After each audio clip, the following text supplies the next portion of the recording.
Thank you, everybody, for attending. Thank you, people at home, for watching. It's appreciated. Again, we're here for the village board meeting on September 27th. Due to COVID, we ask that everybody try to social distance as much as possible, and we are following Illinois law, and so masks are mandatory regardless of vaccination status. As always, the video of this meeting is being broadcast on cable television, YouTube, and is also available on Facebook and posted to the village website. At this time, I would ask that Clerk Saladino call the meeting to order and do a roll call.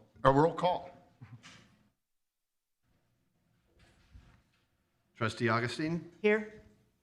Trustee Gale? Here. Trustee Kutinik? Here. Trustee McGee? Here. Trustee O'Brien? Here. Trustee Peterson? President Kukler? Here, and we have a quorum, all present. It's my pleasure now to ask Ross DeZillo to come and lead us in the Pledge of Allegiance. Ross is a senior at LT. He has finished his Eagle Scout project, which was planting a garden at the corner of Burlington and Brainerd on the Stone Avenue train station campus. He was assisted, I know, by Jan McFarland, president of the Garden Club, and her team. Our Public Works, led by Milo, assisted. And I know after he leads us in the Pledge of Allegiance, Ross will tell us a little bit about the Eagle Scout program and his various projects. I pledge allegiance to the flag of the United States of America and to the republic for which it stands, one nation, under God, indivisible, with liberty and justice for all.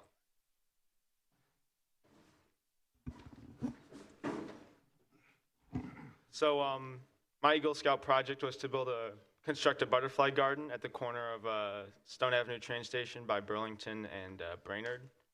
And we use native plants that are pollinator friendly. So basically what that means is that the plants are going to be a little bit more hardy and they're from the area, which is like, you know, pro ecology. And the pollinators are really going to help with other plants in the area because they're going to attract more pollinators, and that's going to allow the plants to reproduce more quickly and bloom. So yeah, it's a nice little thing to do for the community, and I think it's really nice to put next to the train station because it smells like train brakes and diesel over there. So something to distract you from that. That's terrific. We appreciate your efforts. We appreciate your hard work on to make Lagrange even more beautiful, and thank you very much. Thank you, sir.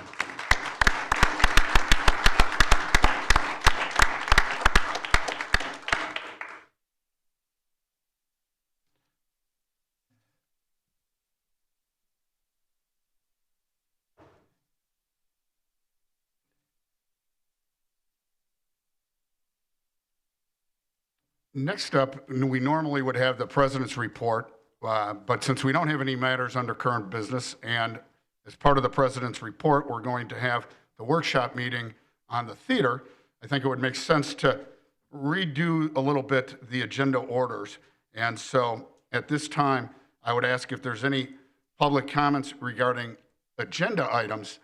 You will have the time, though, to, and I guess you can do it either way, either speak now about matters on the agenda, including the theater, or my idea is that we will, after we get through the consent agenda, we will do the president's report, which will include the theater, at which time I expect that we'll hear from Chris Johnson of Classic Cinemas and John Rott and maybe others, current owners of the theater, about what their plans are. And at that time, the village trustees can ask questions. Following that, we'll have any in the audience ask questions. And the advantage that way is maybe your either questions will be answered by the presentation or you'll think of new questions, and that'll give you the opportunity to ask them. So I'll start, though, with if anybody wants to comment on anything on the agenda. Sorry, I do. And the only reason because I got kids and I got to go to take them.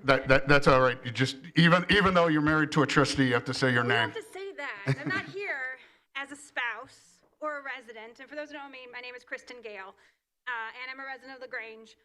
And part of the reason I'm speaking now, I understand that you wanted to go through the whole process first, is I got kids that got to go to bed.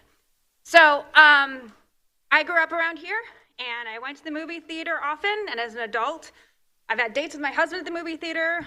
In fact, one of our best dates ever was at the movie theater.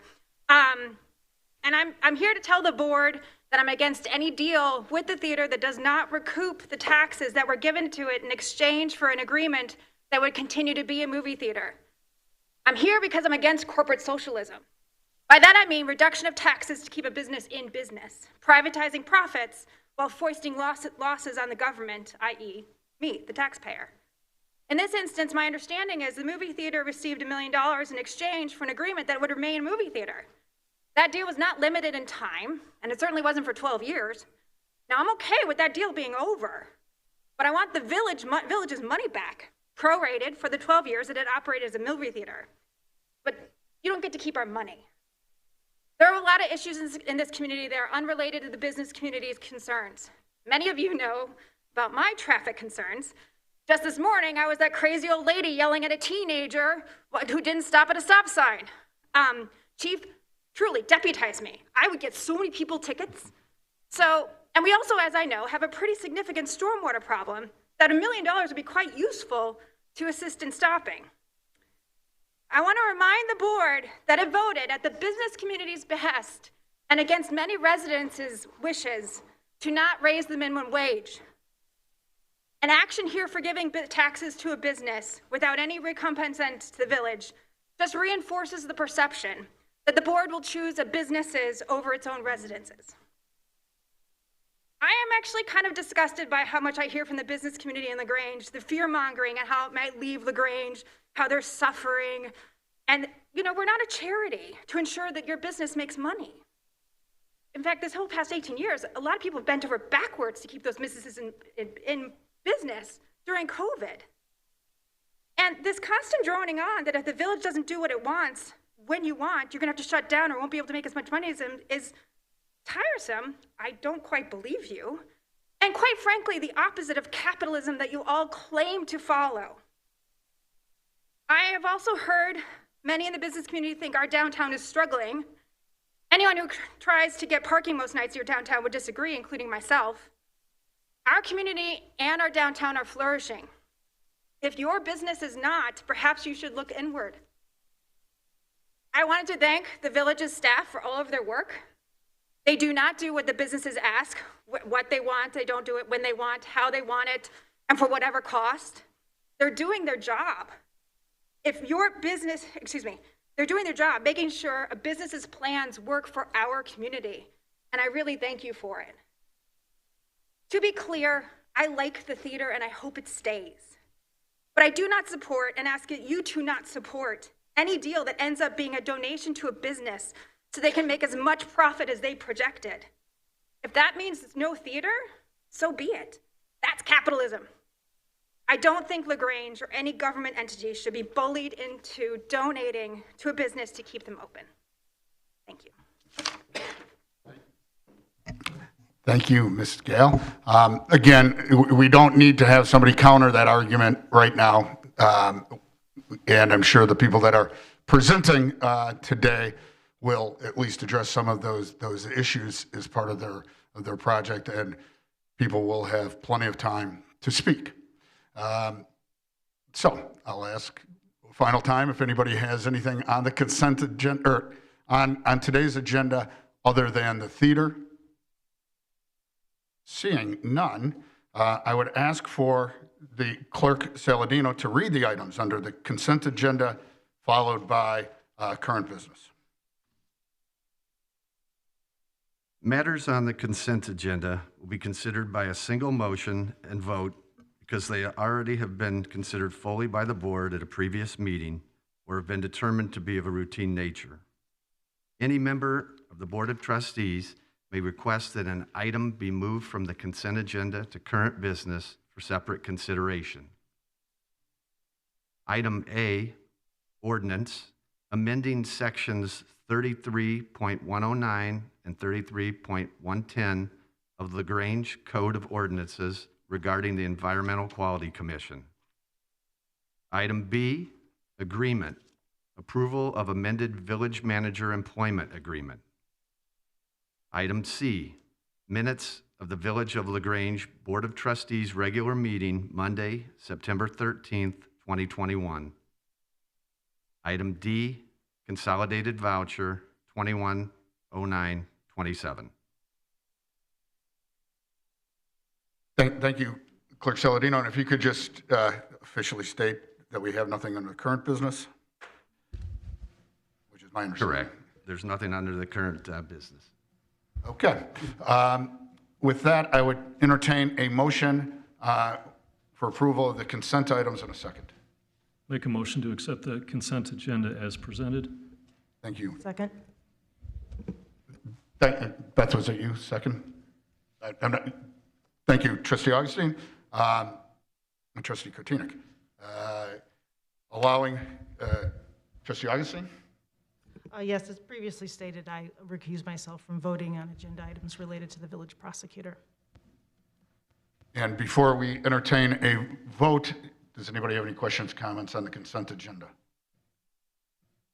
Seeing none, I'd ask Clerk Saladino to call a roll call vote. Trustee O'Brien. Aye. Trustee McGee. Aye. Trustee Gale. Aye. Trustee Kotinik. Aye. Trustee Augustine. Aye. Trustee Peterson. Aye. And yeah, it passes unanimously. Now I'm going to move back to the, actually I'm going to skip again orders and ask if there's a village manager's report. I'll start with that if there is. Thank you, Mr. President. The fall leaf pickup program will begin on Monday, October 4th and continue through November 24th. Leaves will generally be collected every other week by the Public Works Department from each village street. Leaves should be raked to the curb and street gutters. No bags or yard waste stickers are required for this service. For more information, please visit the village's website or contact the Department of Public Works at 708-579-2328. Also, September is National Preparedness Month. For more information regarding what to do before, during, and after a disaster, please visit the Ready Illinois website or the village website. Residents are also encouraged to sign up for the village's emergency notification system on our website at www.lagrangeil.gov. Thank you very much. And thank you, Village Manager Peterson. First, as we're all wearing masks, I do need to take this opportunity to encourage everyone to get vaccinated that's eligible. It is the #1 way to get ahead of the COVID and hopefully be moving towards where we don't have to wear masks at all times inside Village Hall. So if you haven't been vaccinated, please do so. Again, we welcome the folks from Dry Up Lagrange. We appreciate their diligence in working towards a solution to the flooding. As we've said on most of these meetings, June 26th of this year was kind of a triggering event. The village experienced a significant storm that resulted in widespread flooding. We've heard from the residents. We're starting to identify projects to reduce flooding. Unfortunately, all of those or any of those projects have challenges, costs, and obviously benefits. We cannot, and I say this to our elected leaders, we cannot undertake the significant stormwater management projects alone. We need our regional partners, and we need an outlet for the water. We're continuing to work closely with our elected leaders, the MWRD, the Illinois Department of Transportation, Cook County, to implement regional solutions that can be further identified and come to some type of fruition. Over the last several weeks and months, the village has continued the efforts to identify funding for the flood mitigation projects through legislative, legal, and engineering initiatives. I've been providing updates and will continue to do so, and there's more information on our website. Last week, I was able to provide comments at a virtual Cook County board meeting. Again, The purpose was to show, and we presented pictures of flooding that had occurred throughout the village. And we had those pictures. We gave them to each board member beforehand. During my presentation, I commented on those pictures. I said that these residents, really need the county's support, the county's help.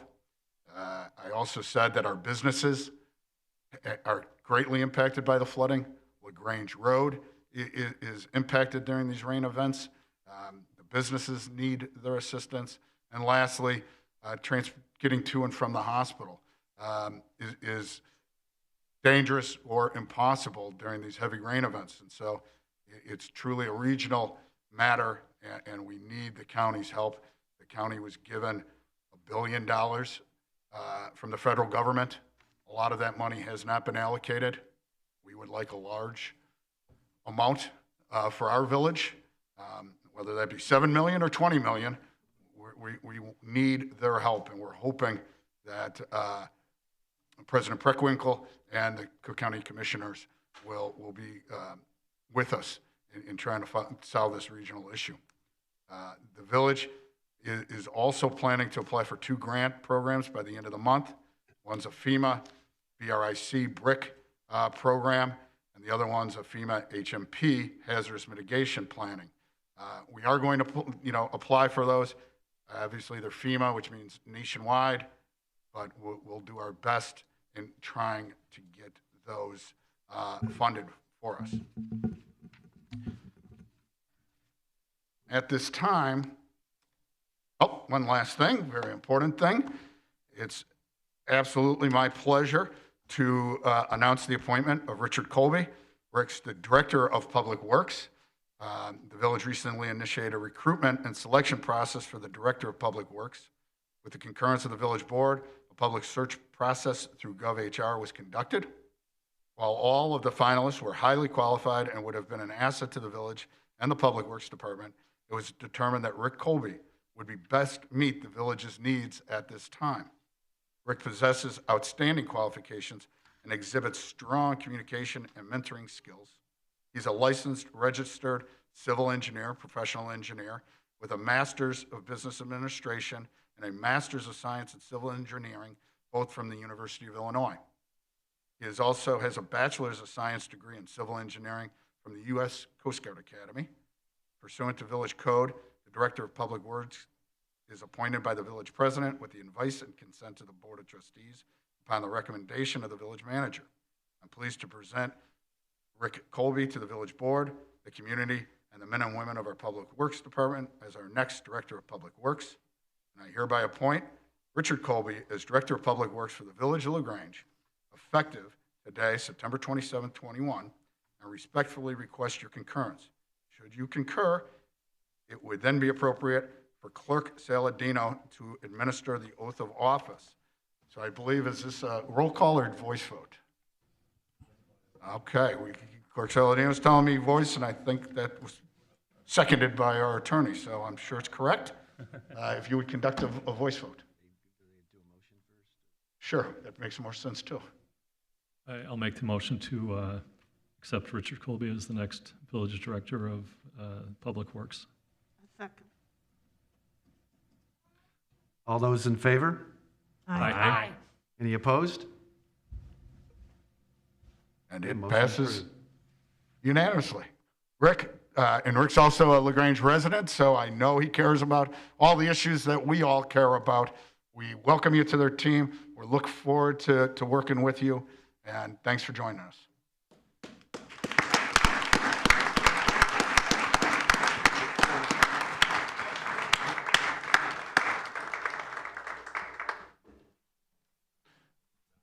Rick, is anybody from your family here, or are you a solo? Can we have them come up too? That'd be great. And you have to introduce us to the family. All right. Beautiful.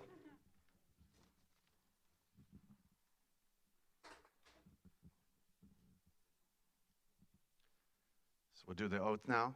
Please. Okay.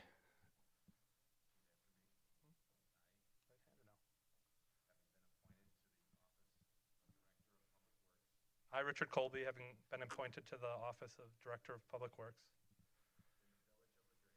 in the Village of Lagrange, in the County of Cook, do solemnly swear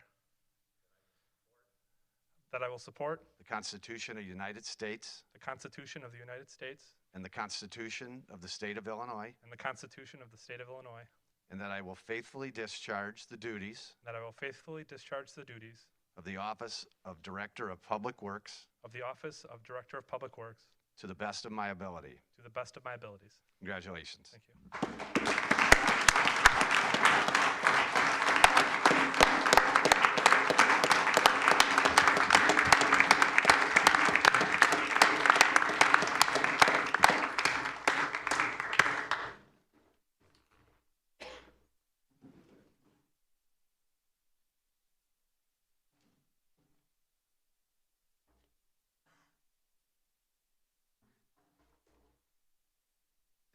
Thanks.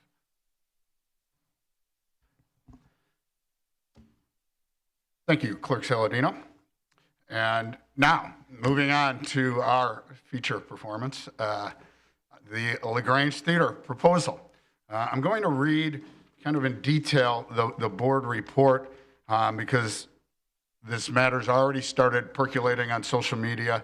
I think there's already some misunderstandings or things that aren't actually accurate, misconstrued, and I know nothing's intentional, but hopefully tonight, we can answer a lot of the questions, clarify some issues, and have a robust discussion. There will not be a vote taken today, but we will hear from the current theater owners, as well as Classic Cinema, from the trustees, as well as any residents that want to speak. It will be up on another meeting to be discussed further and perhaps voted upon. And again, residents will be welcomed at that time to speak. So moving on, the Lagrange Theater at 80 South Lagrange Road opened in 1925. Originally operating as a live theater, the theater was converted to motion pictures in the late 1940s or early 1950s. In 1984, the theater was split into two screens. A third screen was added in 1988, and a fourth screen was added in 1994. In 2004, the theater was purchased by John Rott and David Risner. The owners identified a number of infrastructure improvements, including replacement and upgrades to the HVAC, electrical, plumbing systems. It was my understanding that at this time there wasn't even hot water in the building. Installing new fire detection and fire alarm systems to meet code requirements, construction of new ADA compliant restrooms, cleaning, spot repair, tuck pointing of the facade, roof rehabilitation, parapet work, and repairs to the portico ceiling and the lighting at the front of the building. In addition, the owners proposed to make several business-related improvements, including upgrading the projection equipment, reconstructing Theater 1, rehabilitating the concession area, and reconstruction of the lobby area and the ticket booths. In 2007, due to the significant costs associated with the identified renovations in compliance with current codes, the owners sought financial assistance from the village to maintain and preserve the theater. Over the course of a year and several public meetings, the village considered a proposal from the theater owners for renovation of the theater using tax increment financing, TIF. That was back when the village had a TIF for the funding. In March of 2009, the village and the theater entered into an agreement for the theater owner to renovate the theater, the purchase by the village of a facade preservation easement, and the theater operation covenants to provide the owner with the necessary funds to make the improvements in the short term and to ensure that the village's TIF funds would result in the continued operation of the theater in the long term. The approved agreement included a village contribution of TIF funds in the amount of $1 million. The village funds were applied in two parts. Under the agreement, the village contributed $762,500 in TIF funds for the renovation. The village contributed the money in the form of a loan recorded as a mortgage or second mortgage on the property. The village also purchased a facade preservation easement over the east facade of the theater building for the price of $237,500. The loan is non-interest bearing. The loan is subject to being repaid by the owner to the village under certain conditions, one of which being that the theater ceases to operate. That's really the major one. The facade easement is subject to being repurchased by the owner, also under similar conditions. The facade easement is specific to the theater unit's portion of 80 to 88 South Lagrange Road building, which encompasses the terracotta facade, the box marquee, the ticket office, portico, theater entrance, and window display. The stated purpose for the facade easement is to preserve the theater's facade as a local historical asset of architectural significance. The village has authority over any changes within the easement. Any changes made to the facade must be in keeping with the purpose and intent of the easement, and the owner must seek approval from the village before any changes are made to the facade. The terms of the agreement, including both renovation agreement and facade preservation easement, are binding on the owner and any and all successive owners. The theater project was considered substantially complete in 2010. The theater's original project budget was for $1,650,000, of which the $1 million was provided by the village with TIF funds, and $650,000 provided by the theater owners. The owner's final project costs were $1,867,011, with the owner paying for additional soft costs such as legal, accounting, and projection equipment. As a result, some of the owner's proposed project elements, such as renovation of the facade with the replacement of the vertical marquee, did not occur. The village was happy to work with the owners and didn't require those things that were proposed, planned, because of the money issue. The tuck pointing and roofing components of the project were completed in the last 5 years. Additional upgrades to the digital equipment in all 4 of the theaters occurred in 2015. Attached to the board report is a proposal from the current owners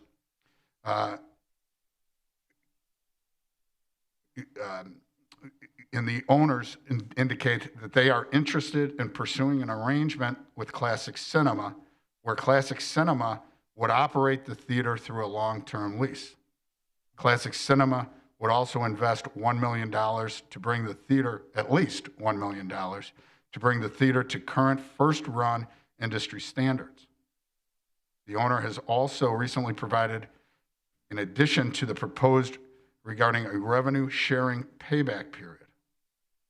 This has not been fully analyzed, but and we'll hear more about this today, and I'll talk briefly about that in a minute. The owner indicates that a lease with Classic Cinemas would be contingent upon the following. This is my understanding of what Classic Cinema is requesting from the village before they would be willing to enter into the lease. So, number 1, building permits to modify the existing 4 auditorium theaters to 5 auditorium theaters, including heated reclined seating. Again, they're just asking for the building permits that will go through the regular building permitting process. Staff has made overtures to both Classic Cinema and the current theater owners that at any time they're happy to walk through and give a general idea of what would be required and hearing what they have in mind to make sure everybody's on the same page. So that's number 1, building permits. Number 2, releasing the owner, well, I think this isn't Classic Cinema. The $1 million lien obligation, I believe, is the theater owner, so I'm going to skip that for a minute. Approval from the village to allow the owner to upgrade the existing attraction board, the marquee, to an LED changeable message system, and I'm sure we're going to hear more about that. And then lastly, the village granting Classic Cinema a full liquor license. The village is still in need of more specifics before we can give complete guidance on those matters.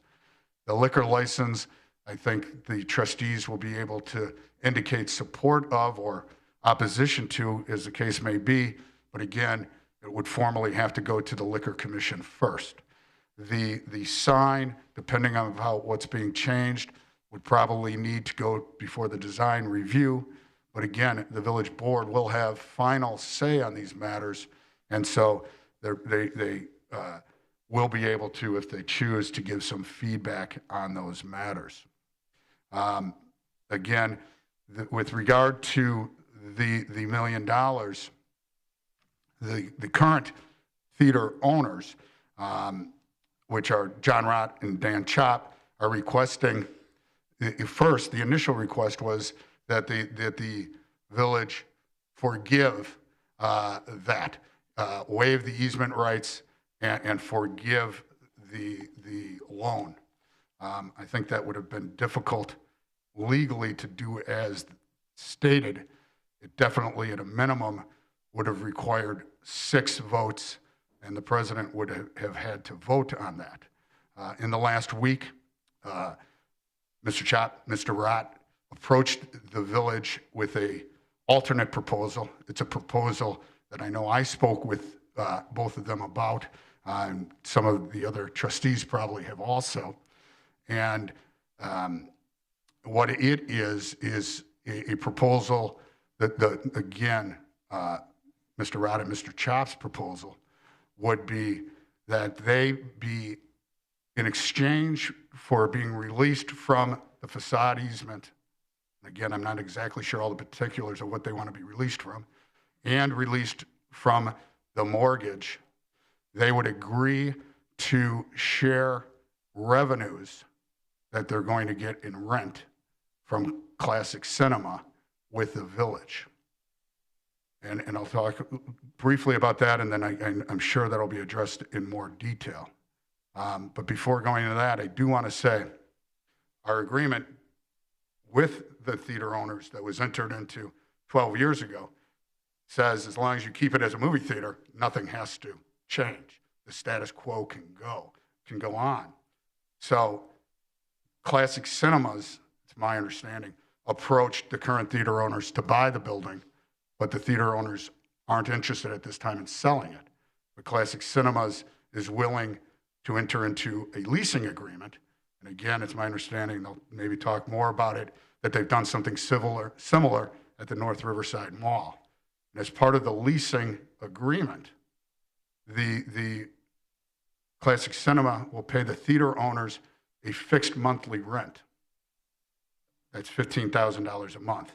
They will also pay 10%, and again, this isn't completely laid out, but it was told to me, 10% of the gross revenues on all sales. That would be ticket sales, popcorn, pop, if there's a liquor license, alcohol, 10% of the gross sales, but they would get a credit for the fixed rent. So the $15,000 a month is $180,000 annually.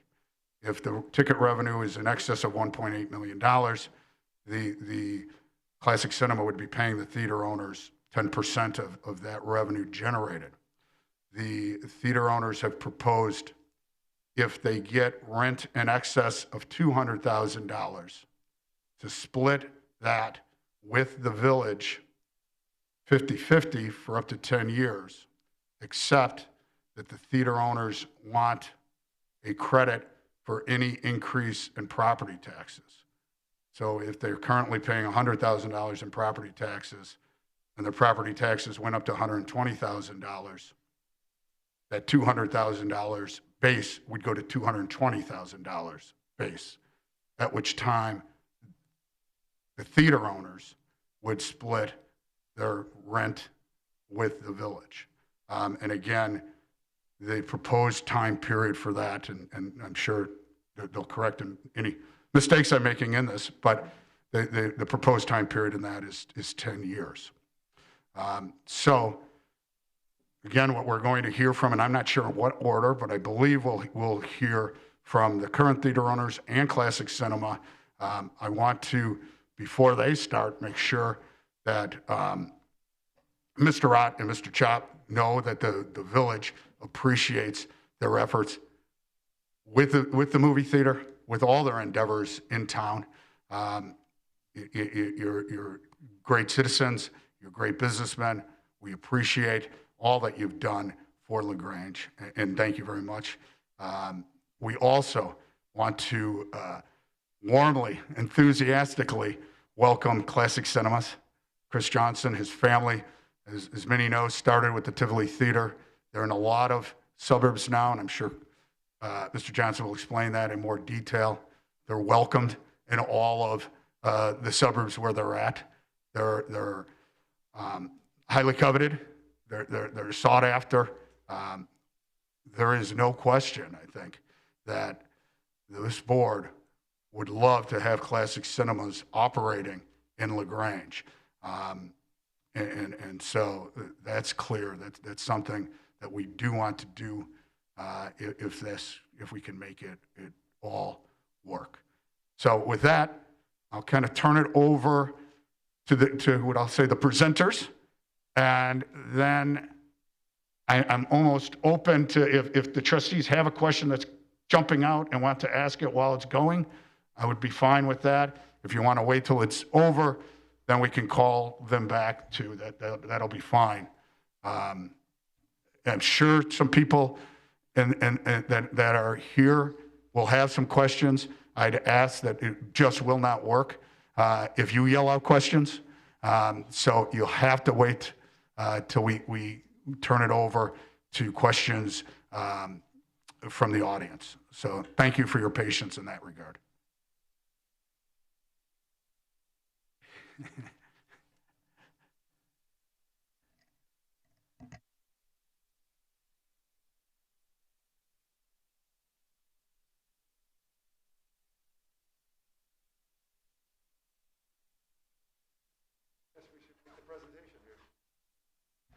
That'd be great.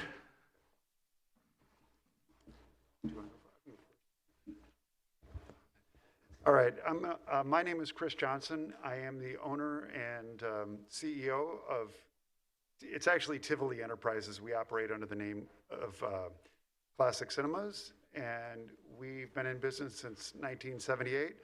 And I actually have been employed since March of 1980, when we had one theater and one screen, and been along for the whole ride. So I just want to first give you a little bit of introduction to our company, and then what we plan on doing at the theater. And I believe this is a clicker, and I'll apologize in advance. The PowerPoint is missing some slides, I believe. Not missing some slides, some pretty pictures, but you'll fill them in. And okay, so this is kind of. Do we need to turn down the lights? I don't know if that's even possible. If Milo, is there anything we can do to make it brighter, or?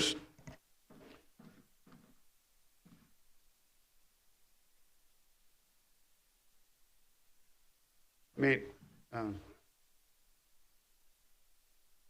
should I wait, or do you want me to? Why don't you go ahead, and they'll be trying to work on it. All right, sounds good. The biggest point I want to make here is, first of all, these are pre-pandemic numbers. So we do operate 15 locations and 131 screens. We own most of our property. The highlight that we have been in business for 40 plus years.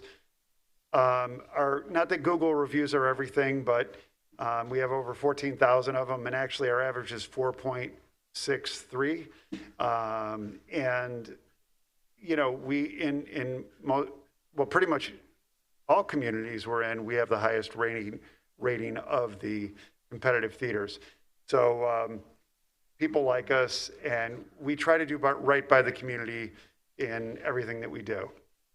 Where am I pointing there? There we go. So we understand the needs of a historic downtown theater, and, you know, building on that, those values and knowledge. I talked about the guest rating. Certainly that is a very important aspect to what we do. We certainly don't make the most money, but we really reinvest into our theaters, and they are an extension of who we are, and it is a love that we share. And just from a little bit about me, I am the president of the National Association of Theater Owners of Illinois. It's a volunteer job, and that's actually how John and I became friends, and him joining our organization and working through that. I'm also on the national board of the same organization, and the chairman of the strategic planning, and so on and so forth. But I volunteer quite a bit in the industry, and trying to advance making this form of entertainment available to all. We try to keep our prices reasonable. Local audience, we have 4 theaters in a 10-mile radius, and that would be the Tivoli and Downers Grove, the York and Elmhurst, the Lake and Oak Park, and then the North Riverside Theater in North Riverside. Some of the benefits that we bring, which is one of the reasons John approached me, about possibly running the place, because he kept asking questions, and he's like, hey, why don't you run it? And that was flattering, and it certainly, it is a bit of a unique business, but we have strong relationships with the studios. We do have a recognized brand, especially in this market, and we have results that that are very positive and seem to be appreciated. Let's see here. 30% of Classic Rewards members are at nearby locations and visit more than one location. So hopefully there'll be some synergy there that we can expand some of our programs with our current audience. Again, this is our action plan for the community. Guests love old school feel and low prices, but key updates can make a big difference. And some of it is the proportion of the theaters. When they were divided up, they were kind of long and narrow. Some of them, the theater 1 wasn't as much, but we want to maximize the screen size and the proportion of width to length. And right now, it's a little out of whack, and we would know how to do that in a way that I think you would really find appealing. We would replace all the seating with heated luxury recliners. Those are power recliners and with 2 stages of heat. So if it is a little cool in there, you can tap the heat on and feel nice and cozy. We would have online ticketing, reserve seating, loyalty program.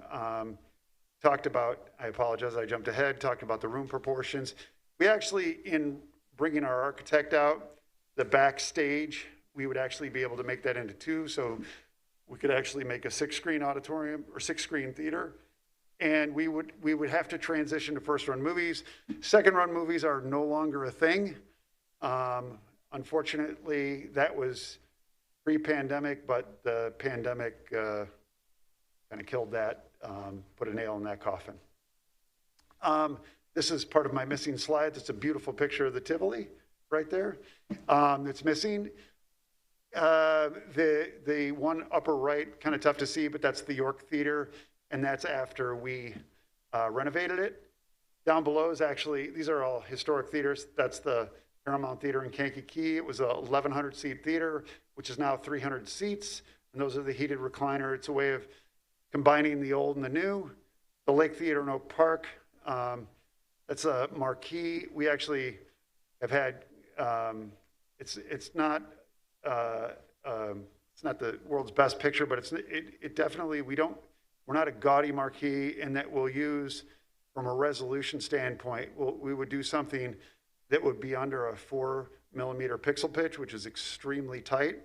And we would combine not only, what's going on at the theater with community messaging. So it's definitely been well received in the various communities that we have. And we have done the combination of historic marquee and digital at the Lake Theater and the York Theater. At the York, we're replacing the current board, which is a 19 millimeter dot pitch, with a 2.85 dot pitch for anybody that cares. But it's like super fine, and it sends a nice image. The bottom right-hand corner is a teeny little theater that we built during the pandemic when we were closed. That's at the Tivoli. And it just kind of a feel of the intimate nature that you can achieve in some of the smaller auditoriums. Certainly at the Lagrange, there's a wide range of sizes, but I just wanted to put that in there. This really just kind of goes to, we have good results. The box office results on the right, again, we were in a pandemic and we were, we had to close.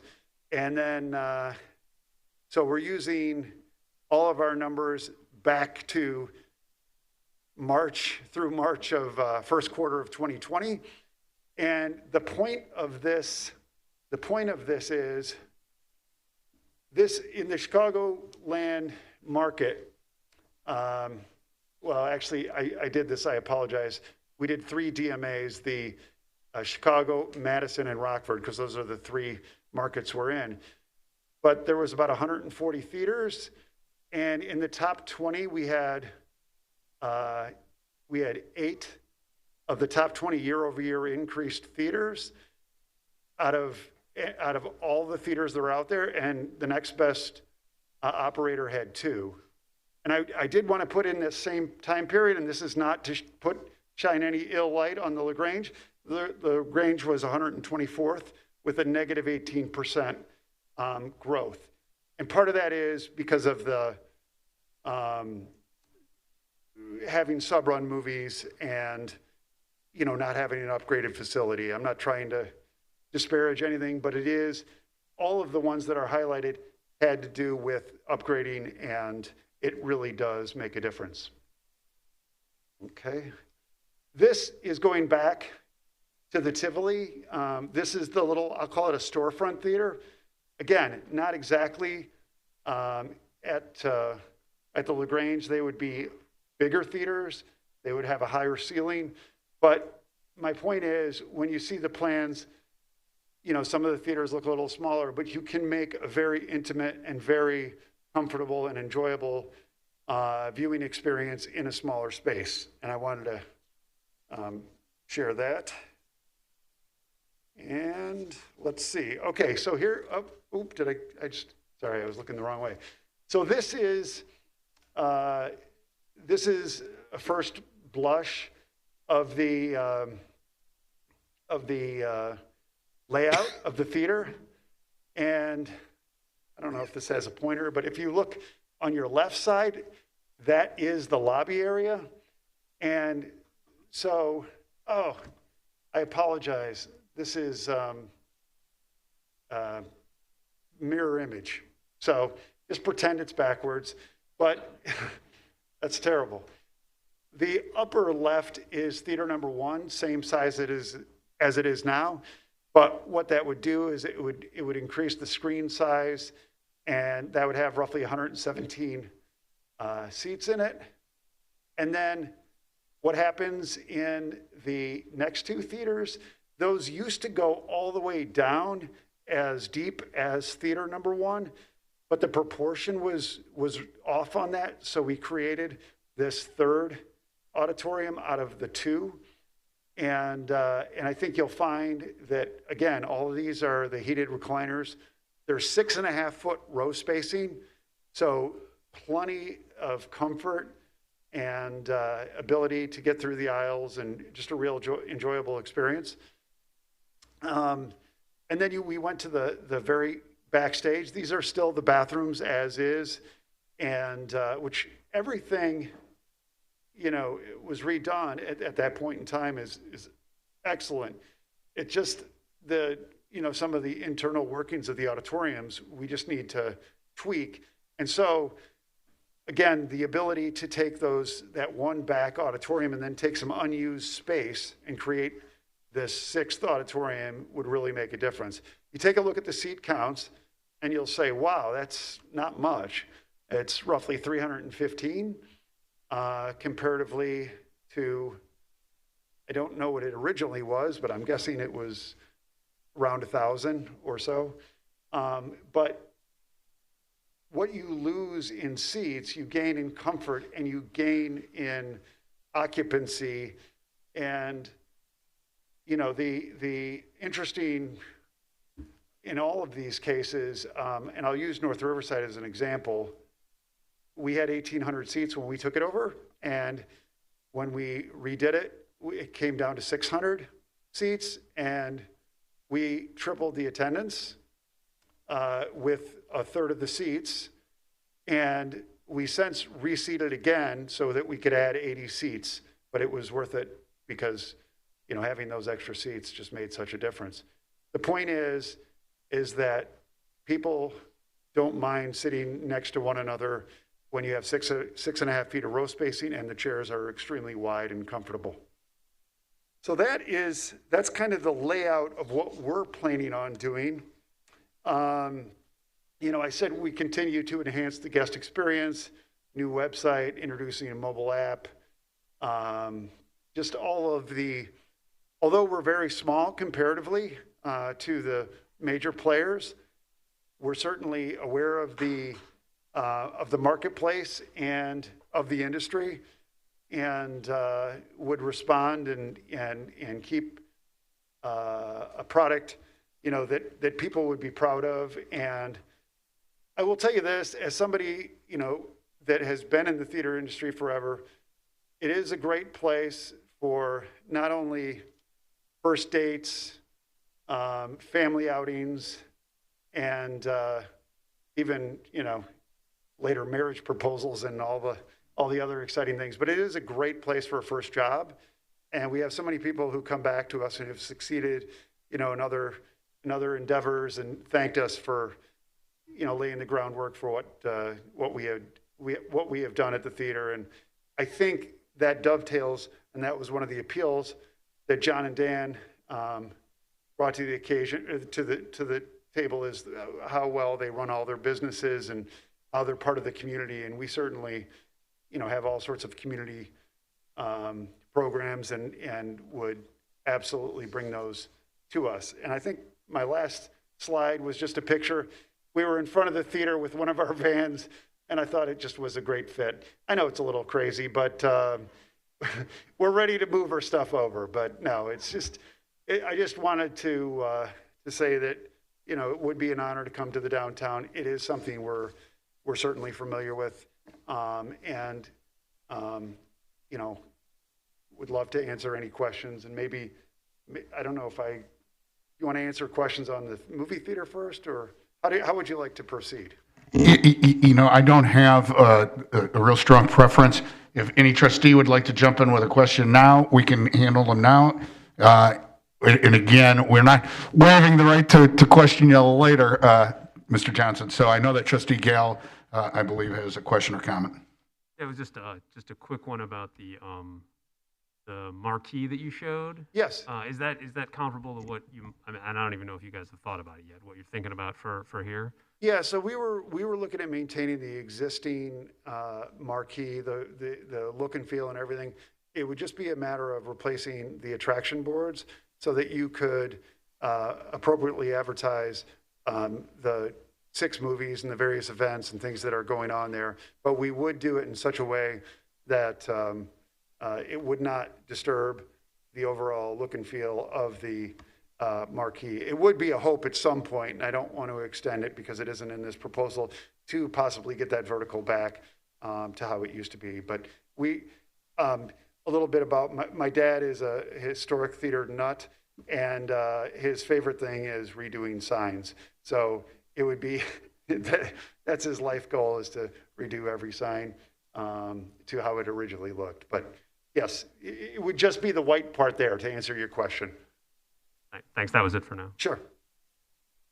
I guess following up on that, do you have an idea of what the dimensions of the LED board? I don't even know if that's the proper word, but the message board? I don't. Okay. I could make some guesses, but I don't. Yeah. All right. It looks like we'll have the current theater owners' presentation, and then I'm sure there'll be more questions, comments.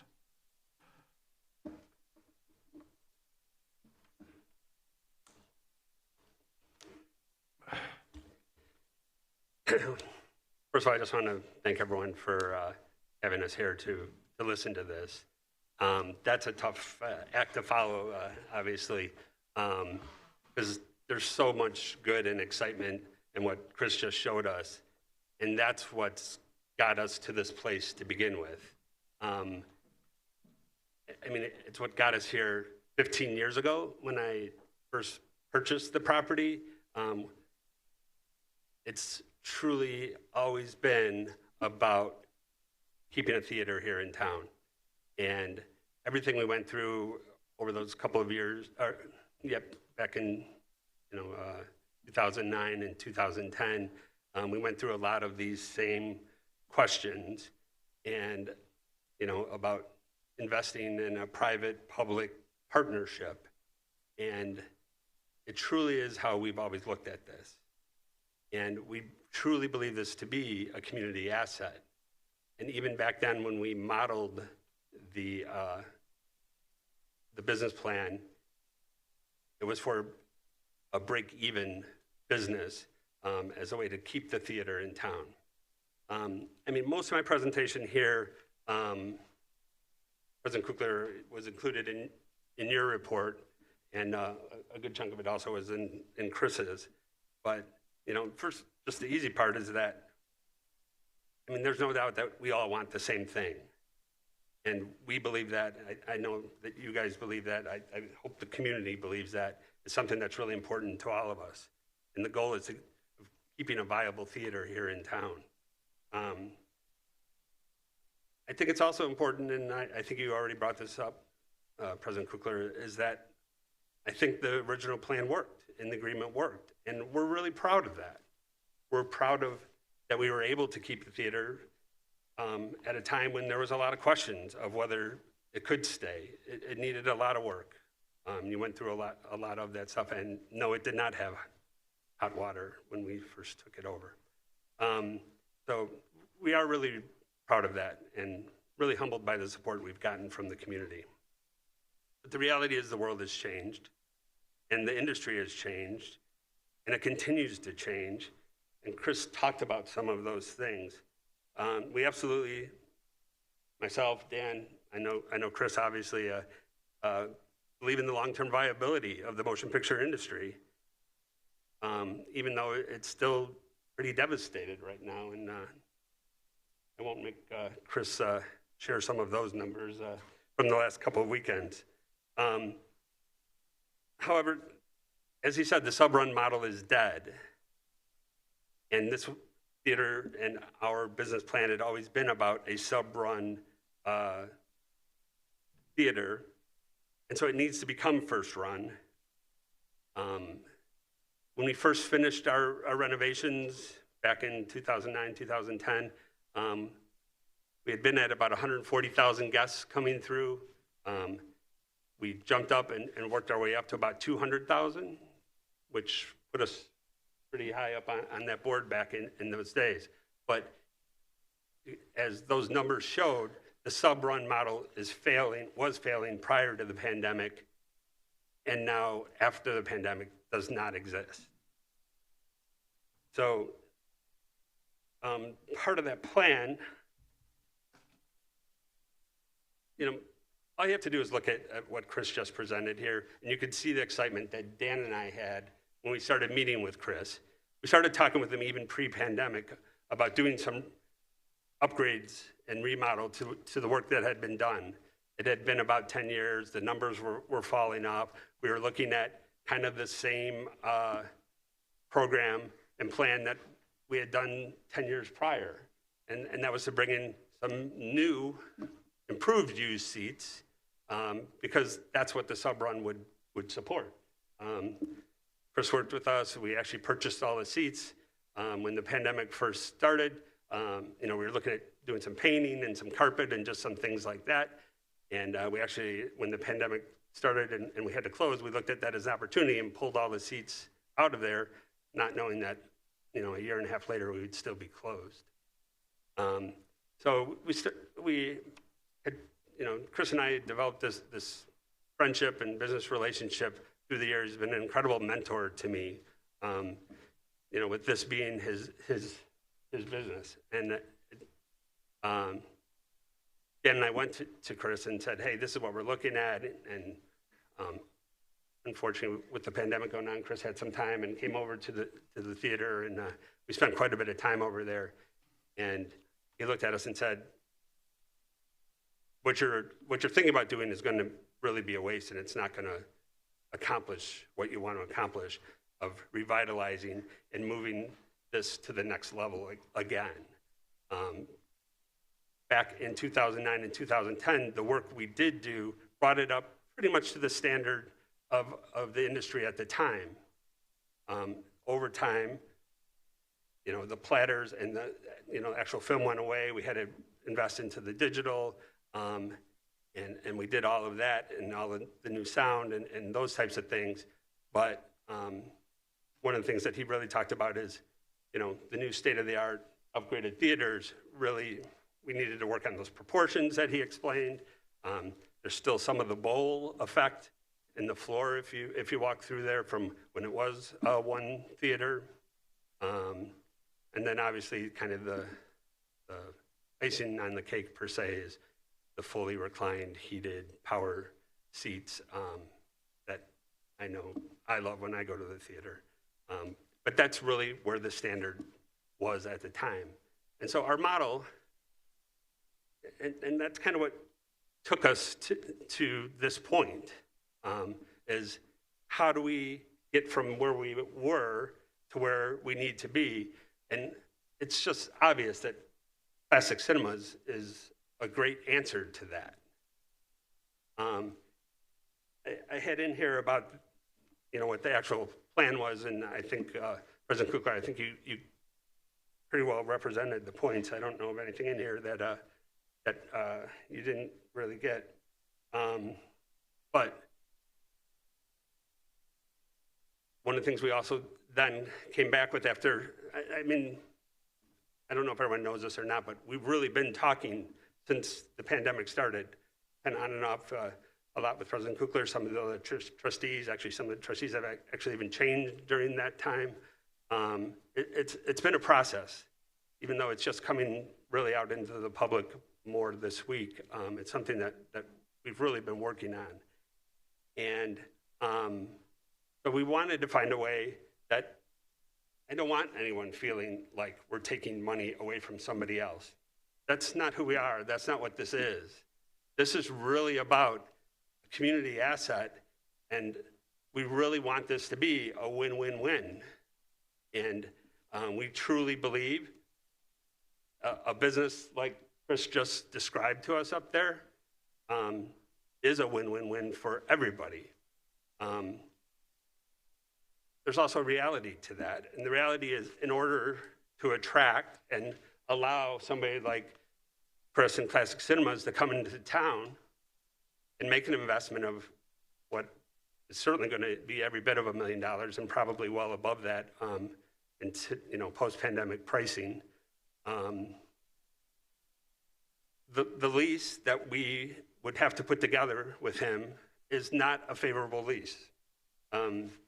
It does not cover our expenses, prorationed for the theater part of the building. The theater occupies 75% of that building. There's also, the Monk is up there in the corner, and then the office space is above. So whenever we were looking at expenses, we were taking the prorationed portion that would basically at 74 point something percent that would be attributed to the theater. And it doesn't cover the expenses with the base rent. So the hope is, and part of this is hope, because in any business transaction like this, there's risk in return, and that's a reality. And the hope is that we can get to those higher numbers. I mean, I would think none of us want anything but for Chris to be successful at that, because it would mean it was a win-win-win for everybody, and that the community is supporting it, and that it's working. But the lease as it's proposed does not do that. But also from another business standpoint, for somebody to come in and make that type of an investment into our town and into a building that they don't own, they have a lot of risk involved with that also, and that's what's led to the lease that we have in place. Those are the numbers they can do. And so if we want to keep a theater in that building, that's the lease that we can put together. John, Mr. Ron, can you just explain, because you own several of the properties on Lagrange Road, which buildings, I guess just which buildings you own, you personally or in affiliated partnerships, and then which buildings we're actually talking about? Sure. So there's really 3 properties there. I guess 4 if you, I think the parking lot actually has its own property tax number. So the first building is the Hortons building. The second piece of property would be the parking lot. The third is what we refer to as Seamus Knowles, which it goes basically from Q Barbecue down to Cold Stone and then back. And then the fourth property is the theater lobby in front down to the corner where Monk is at. And then there's office spaces upstairs. And in order to make this all work and to add parking and everything, the 2 buildings are really connected by the office spaces, and for exiting purposes and stuff, in order to make the whole area work, we had to combine and connect the two properties. Right, so it's a combined roof, things like that, correct? No, they're still separate roofs, separate buildings per se, but then the corridor upstairs where the office space is was opened up and connected there. Okay. That help? Yeah, I think so.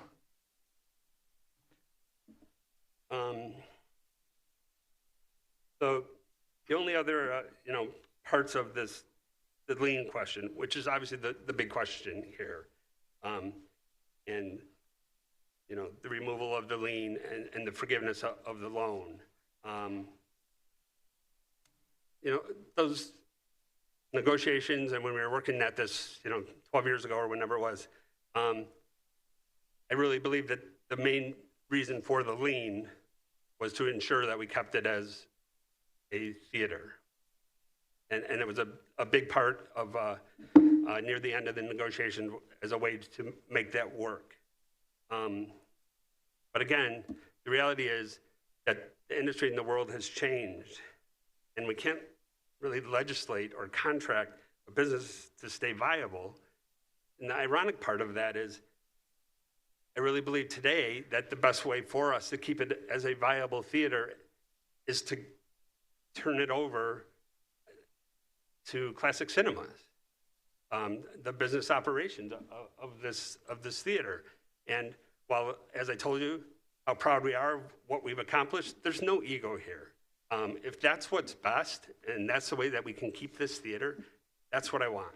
And I know that's what Dan wants, and that's what got us talking with Chris about trying to figure a way to make this work.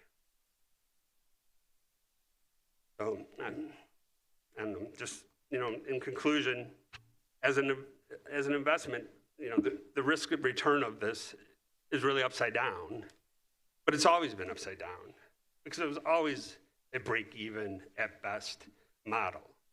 And I've shared that, part of the agreement was that I meet every year with Lou and open up our books and go through that and share, and it's been a break-even from the beginning. It's done everything that we had hoped it would do, but now the industry's changed. I don't know. In today's cynical world, maybe it's easy to doubt sincerity, but this proposal is truly founded in the belief that cooperation and mutual understanding is really the best way to keep the theater in town. And thus, we're not asking for any money. That's not what we want. That's not what we need. What we need is that release that'll then, President Quigley, you're talking about a triggering event, and this may not be a triggering event, but that lease is the triggering event. And the removal of that lien is what allows us to put that lease in place that would allow us to move forward with this project. Thank you. Thank you, Mr. Ott. And I think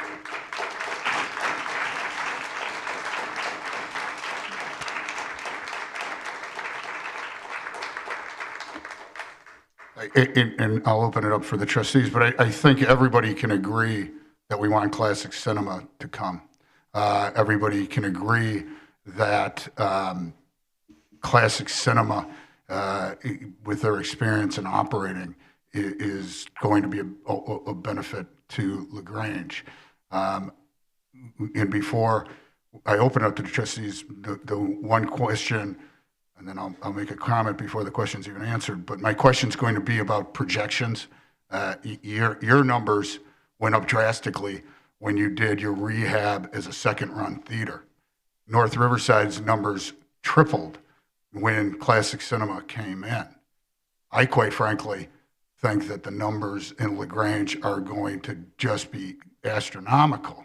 And so maybe we can hear a little bit about those numbers. And then my comment, even before they're answering, to me, we want classic cinema. It is really what kind of protection can we keep for the village? And Mr. Ott, you had said the main reason that we entered that proposal 12 years ago is because we wanted to keep it a theater in Lagrange, and that's true. And that's, to me, sitting here, what I want to continue to do. I want it to keep a theater. I don't know, I understand your numbers, you'd like to be out of the lease, but I don't know that helps us keep it a theater, especially not in 10 years from now. So I'll leave that as just a comment, but ask what and then I'm going to open it to the trustees, but ask what the numbers are, both ticket sales, and you and I, Mr. Johnson, have talked about that, but ticket sales, revenue, things like that. So I'll pick it up on one point. The biggest point is, so the assurance of it being a movie theater is, especially, sort of in this pandemic or tail end of the pandemic era, I absolutely wouldn't be investing in $1 million is on the low end because it just is. We're not the best at keeping our budgets, but it would be a huge investment, and that investment would be worthless if it were not a movie theater. So I think by virtue of getting, probably 1.4 million of new money going into the building, you're almost assured that it's going to be a theater for as long as a theater is viable in a downtown area. And I think the second point to that is, if we are successful, not only in the current arrangement, you don't receive any money because the only money is if it doesn't become a theater, but in this one, you actually participate in the profit. So it gets John a higher rent, it gives the village more money, and I'm happy to pay that because we're successful. Now, going back to the projections, the only part I'm very excited about the possibility of increasing the numbers. The only part that is a little challenging and is that we have 320 seats. That is on the lowest. That would be the smallest we have had in a complex. Again, we have an average of 9 screens per movie theater, so you can have a wider selection, and we have more seats. And so the idea is, I'm definitely excited about increasing the numbers. But when you go, I would love to see 200 to 250,000 people there. Love it. It's just you have to have really high occupancy. and you have to have a flow of movies. But again, that is fantastic. And this is where, I just want to re-stress, we in the deals we have with third-party landlords, we only have one that does not have a percentage rent. And in all those cases, we are in the percentage rent. And so that means that we're performing. They're very happy. The landlord's very happy. And in this case, the village would be happy with this proposal. And and it just works for everybody. And it incentivizes everybody to work together to make, to make the theater successful. So I can assure you that the investment in the theater does not go, it's a lot of money. And again, I'm not asking John for any money. I'm not asking the village for any money. I think that we can make a strong go of it. And I would hope that we would get to those, to those numbers. Now, on the flip side, if we come in and invest let's just, whatever it is, the million something, and it doesn't work, and not going into all the details of the lease, but we have to get to that ramp up period before he receives the consistent base. I'm out the $1.2 million if this all goes to heck. He's out, the foregone money. I mean, he could operate it himself, but again, we're kind of back at square one. But it isn't without the most valiant try to get this going. And again, I want to reemphasize and not speak for John, but there is not a single dollar more that we're asking, he's asking, or I'm asking, the village to kick in on this. And again, we think, and I love your enthusiasm, that, we can get that patron count up. I think the one thing he didn't mention is in the end of 19, I think you were it was actually at 120,000. So it had come down from, the 200 to the 140 to the 120. So even if we get to 180, which I think that's extremely doable, we're already at 50% more than it was doing, which again, and the other thing too is we're not competitive. We're not looking to be I just want to point this out. We're not going to be a dine-in theater. So restaurants love us too, because it's a great place to go, before dinner, after dinner, whatever it might be. We are definitely friendly, and additive to the other businesses in town. That's a long-winded answer. I'm sorry, but I get kind of excited about it. But the only problem with the long-winded answer is it makes me ask another question because I'm sitting here chomping, and so I lied when I said I would push it over. I promise, regardless of how long your answer is, that I'm going to kick it to the trustees immediately after this question. Okay. Could you? It's my understanding again that this lease, it has particulars with your base rent and things, but the 10% gross is similar to the North Riverside lease. I assume that's industry standard. If you can just talk about that briefly. I don't want to say it's industry standard. Candidly, one of the reasons that I'm a little smaller. By industry, I shouldn't say industry, classic cinema standard. Yes. And again, most of the theaters we do own, so it's a little bit different in that we have four leases and 11 properties that we own. But yeah, absolutely, it's right in line with everything else we're doing. There is nothing. This isn't any different or anything else. It's hard to get takers on the landlord side of things, and that's why we aren't as big as, because we don't want to go into a situation where we know we're going to struggle or we're going to fail because we overcommitted to something that we couldn't live up to. All right, I'm keeping my word. Okay. All right, I see Trustee Peterson with a question. But I'm going to ask you anyway. I understand that you're looking for removal of the financial aspects of the facade lien in the amount of $1 million. I get that. But then what I read earlier was there didn't seem to be a concern with the village continuing to have a historic facade easement. Is that still the case? I don't have a problem with that from the building standpoint of things. As long as it's I guess, I have to think through it a little bit more because I may have to, talk to an attorney about it. I love that facade. We just tuck pointed it again and put a lot of money into it. I want nothing more than that for that facade to be there. I guess if someday something happens and it can't be a theater, then and that's really hard to predict down We're the not road. talking, Right. yeah, but right now you're leaning that way. Yeah, absolutely. I want nothing more than to keep that facade.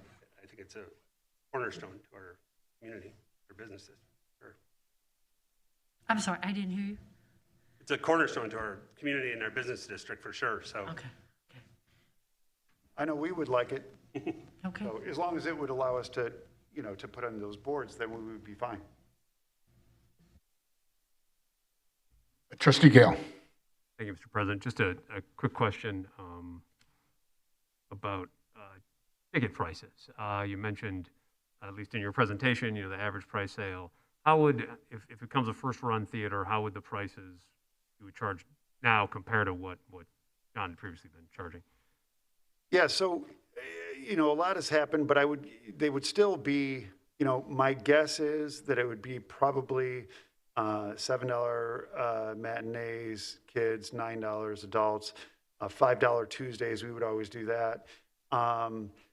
That's the general sort of feel, which is, again, it's lower than the average, and we still do, at most of our theaters we do in the summer, special pricing. It's now $2, candidly. It went from $1 to $2, but we do quite a bit of business there. But we absolutely know that sort of, we call it affordable luxury. That's kind of our, slogan, but we try to keep it reasonable. Do you remember what was in contrast to what the theater charges now? I can't remember what, I think what it used to be. I think it was what was it? You go, you know it. Yeah. So it's been a year and a half, first of all. So it was $7, $6.50 and $5.50, I believe. And we were talking about going to $7 for sub-run. And then we did discounts for students and seniors. Thanks for that. I had some thoughts. I don't know. Do you want to run through questions first? And then, It doesn't matter to me. You can either, we can come back to you, or you can say your thoughts, whatever you prefer. what is it? Does everybody have other questions, or yeah, I'll let everybody have. Yeah, Trustee Kutinix definitely has questions. So. All right, thanks, Trustee Gale, President Kukler. I'm going to scatter some questions kind of all across, including council. So I apologize if it's not completely organized. So I looked at some numbers, your chart on 2B4 with the historical ticket sales, and I did some break-even calculations. So, at 124,000 in 2019, obviously that number's not gonna fly on a break-even. You said you have 315 seats, so I'm gonna go back to President Kukler's question just in terms of comps, and obviously you're running North Riverside, Downers Grove, Oak Park, Elmhurst, I believe you said.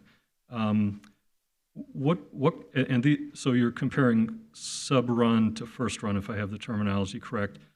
What kind of comps would you expect? Now, you said you wouldn't be surprised if we hit 180. Is that supported by your current operations? Yeah, so first of all, we don't run any sub-run theaters anymore. Okay. So we transitioned out of that in 2018. And so I look at downtown theaters and similar seating, but like our theater in Elmhurst, the York Theater, it does have 10 screens, which is more. Okay. And it does 300,000 people, but it has, I think it's closer to, it's just shy of 900 seats, I believe, after the conversion. So where I'm looking, I'm looking at the 180 in line, and then the Tivoli is a 2-screen theater. Yeah, it's only 2 screens since April, so it was a single screen theater. And that was about 100,000. So part of part of having multiple screens is so that you can have a wider selection of movies that fit a wider selection of taste. So that does amp up the volume. But, when you take a look at, if you say, roughly 4 shows a day times, the number of seats, and you take a look at the occupancy, it's, ideally you'd want to have a few more screens. I know that seems insane, but and more seats, but we're confined to the space. So I think where I was going with it is, from my particular standpoint, the 180, I need to have the 180. For me, that's kind of my sort of break-even point. And so, sort of going after, beyond that is where we're hoping to make some more money. I do hope that it'll have a 2 in front of it and think that it will, but it is based on, for instance, the Lake Theater. I don't have the exact numbers in front of me, but that ranges in attendance, but that's, in the 300,000s, and but that has not been reclined yet either. So, which is, kind of an interesting one. Again, we took over a theater in Beloit, Wisconsin, and we took it over in November of 19, and then the first quarter of 2020, we started our conversion to the recliners, and it's double-digit growth, and then you start taking patronage away from competing theaters, and so it really does work, I guess, is the point. So I think those are based on very valid assumptions.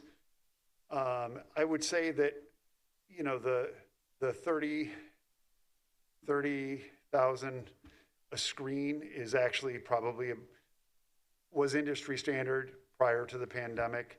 It used to be 40,000. It was different because of screen sizes and that, but I think it's based in pretty sound numbers. Okay, I'm going to ask a couple more numbers questions. If you don't have these in front of you, that's fine. Do you have an average revenue per ticket sold? What the price is? Well, average ticket revenue. So you're buying a ticket, you're buying everything? popcorn. Yeah. So all in, it's probably after it's going to be somewhere in the probably in the 11-ish range. Okay. With your 4 existing theaters geographically fairly close to Lagrange, any concern about cannibalization? Now you're showing these first-run movies at 5. Yeah. So first of all, our North Riverside Theater really doesn't attract anybody west of it. I don't want to say anybody. It attracts the majority of its business, not East. Coming in this direction. The Downers Grove, again, we have 2 screens there. I'm not that worried about that because, again, you first and foremost, you come to see the movie you want to see, and then secondly, you go to the theater that's closest to you that fits your, what you're into. But no, I think there's enough mileage between us that I don't believe that we would be cannibalizing our existing locations. Okay. And just one last thing on that. That's one of the reasons I always gave John free advice, because I really did want to sort of elevate the industry, and I didn't look at him as a competitor. I looked at him as a peer.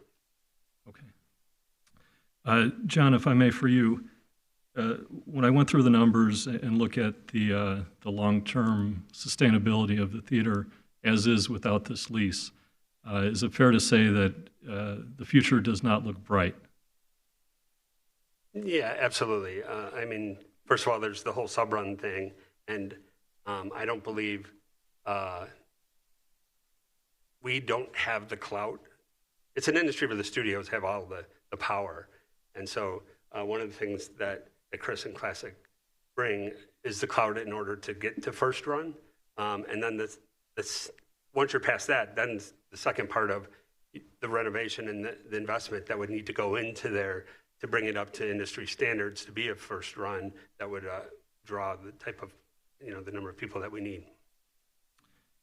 Okay. This next question, I want to preface this to the crowd. It doesn't represent my view one way or the other, but I want to play devil's advocate just so we flush all this out. In your case, you say what's the best use of the asset as is? If the Lagrange Theater goes away, or maybe Mr. Schaap could answer this instead, because I know you're well-versed in real estate. What is the best use of that space, and where would you put a fair market value on? Hi, thank you. Thank you very much for having us. So obviously I have some knowledge of commercial real estate business. I guess to preface a little bit, very happy to have Classic Cinemas as a prospective tenant. I would say would be a very difficult find to find a occupant of a space that'd be willing to invest these kind of dollars into an industry we see as going to be around, but risk reward. So we're happy that Chris is here.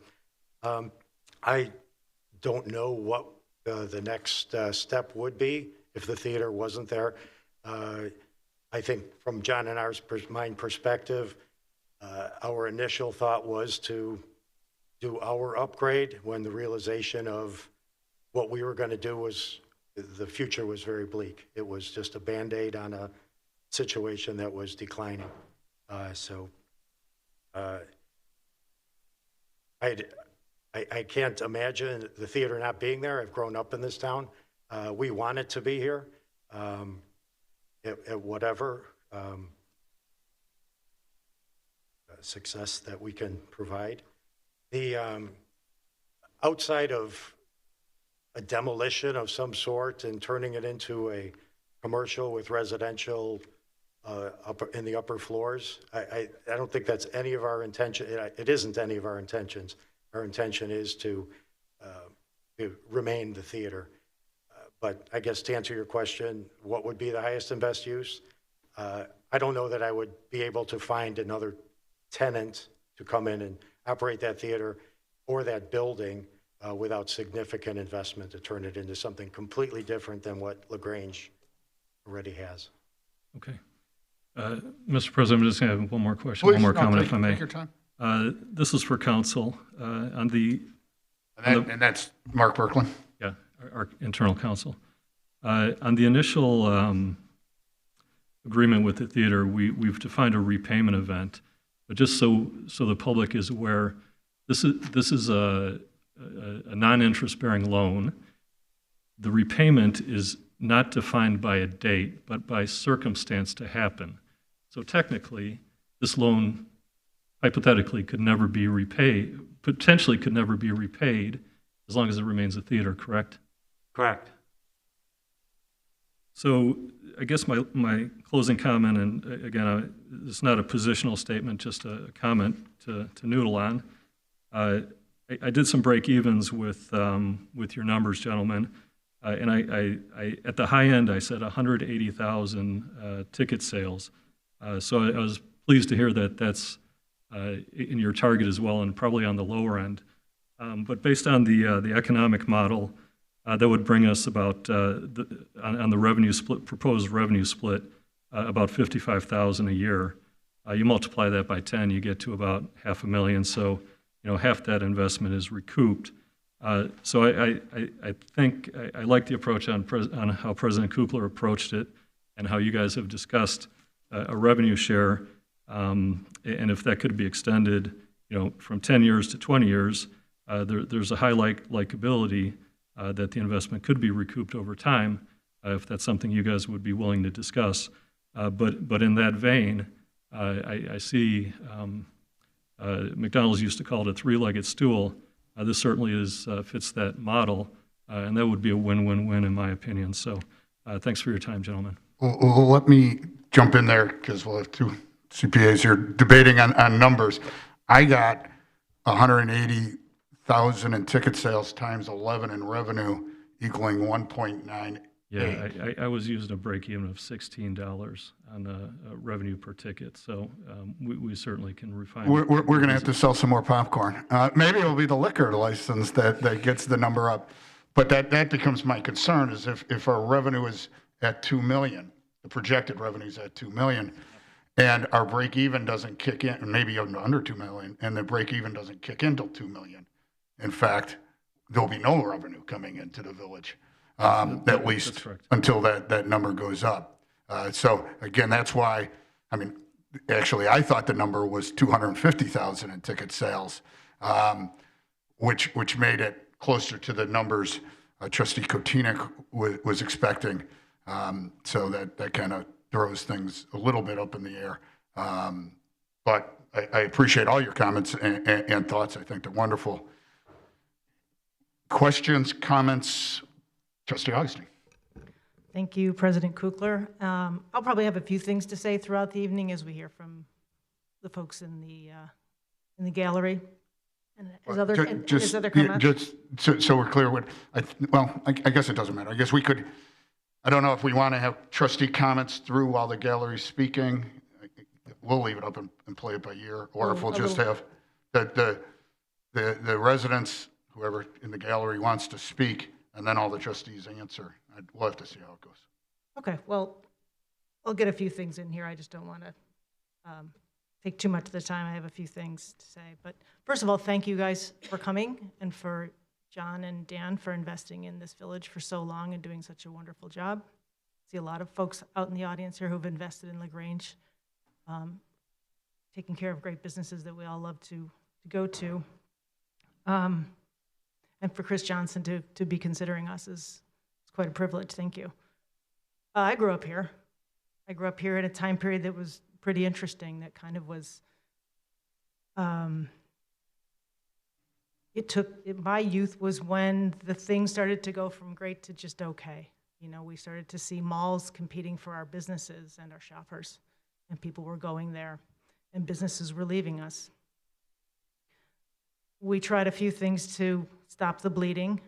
We, even in the 70s, put a mall in. It covered Calendar Court. It had a fountain at the end. It was lovely. It probably cost a lot of money. That's economic development. That was what the village did to try to help, try to make it attractive and compete with what was out there and what was going on. I saw that. I played there. I saw what it was like on that street to have a TV store and a clothing store and a sporting goods store and a place that sold pianos.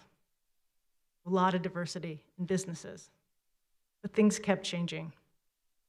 The mall didn't last long, and it didn't do well. But we invested and we tried, and the village is always trying to do the right thing. In 1986, I believe, is when we took on a TIF investment. Things were blighted. A lot of businesses were going. People had taken their historic facades and put things on them over the years. It looked a little shabby, just to put it nicely. And we were successful in that TIF, very successful. We did smart things with that money. We developed the Triangle properties up north of the tracks. We brought in a Trader Joe's and a Borders that did quite well for a while. The Walgreens, all of that stuff is part of economic development. This village put together a very strong plan over a number of years, I think almost 20 years, to turn Lagrange around. It was pretty bad. Realtors would drive through and around the downtown for many years. They didn't want their prospective home buyers to see what our downtown looked like. I know for those of you who've lived here, maybe just for the last 15 years, you can't imagine that. But it took a ton of work a ton of time, some money on the taxpayers' part, and some vision in our leadership, both the business community, the board, and the residents who were very involved in turning things around to bring us back. They did a fantastic job, and I happened to see it not just because I was a kid living here, but my mother owned a business, and she grew up here. She got involved, and she was a trustee, and her first vote was on the TIF. And there are probably some communities who haven't used their TIF well, but we did. We really did. And at the very end of it, the theater came to the village, as I understand it, and if I get anything wrong, please tell me, but they came to the village and they said, listen, we're gonna need a bit more to make this successful. And eventually the board put together a plan that would get enough votes to secure that money, to invest in the theater. The theater is a one-of-a-kind business. Economic development, even in this way, is not corporate welfare. The theater is special. It's a driver. It supports all businesses.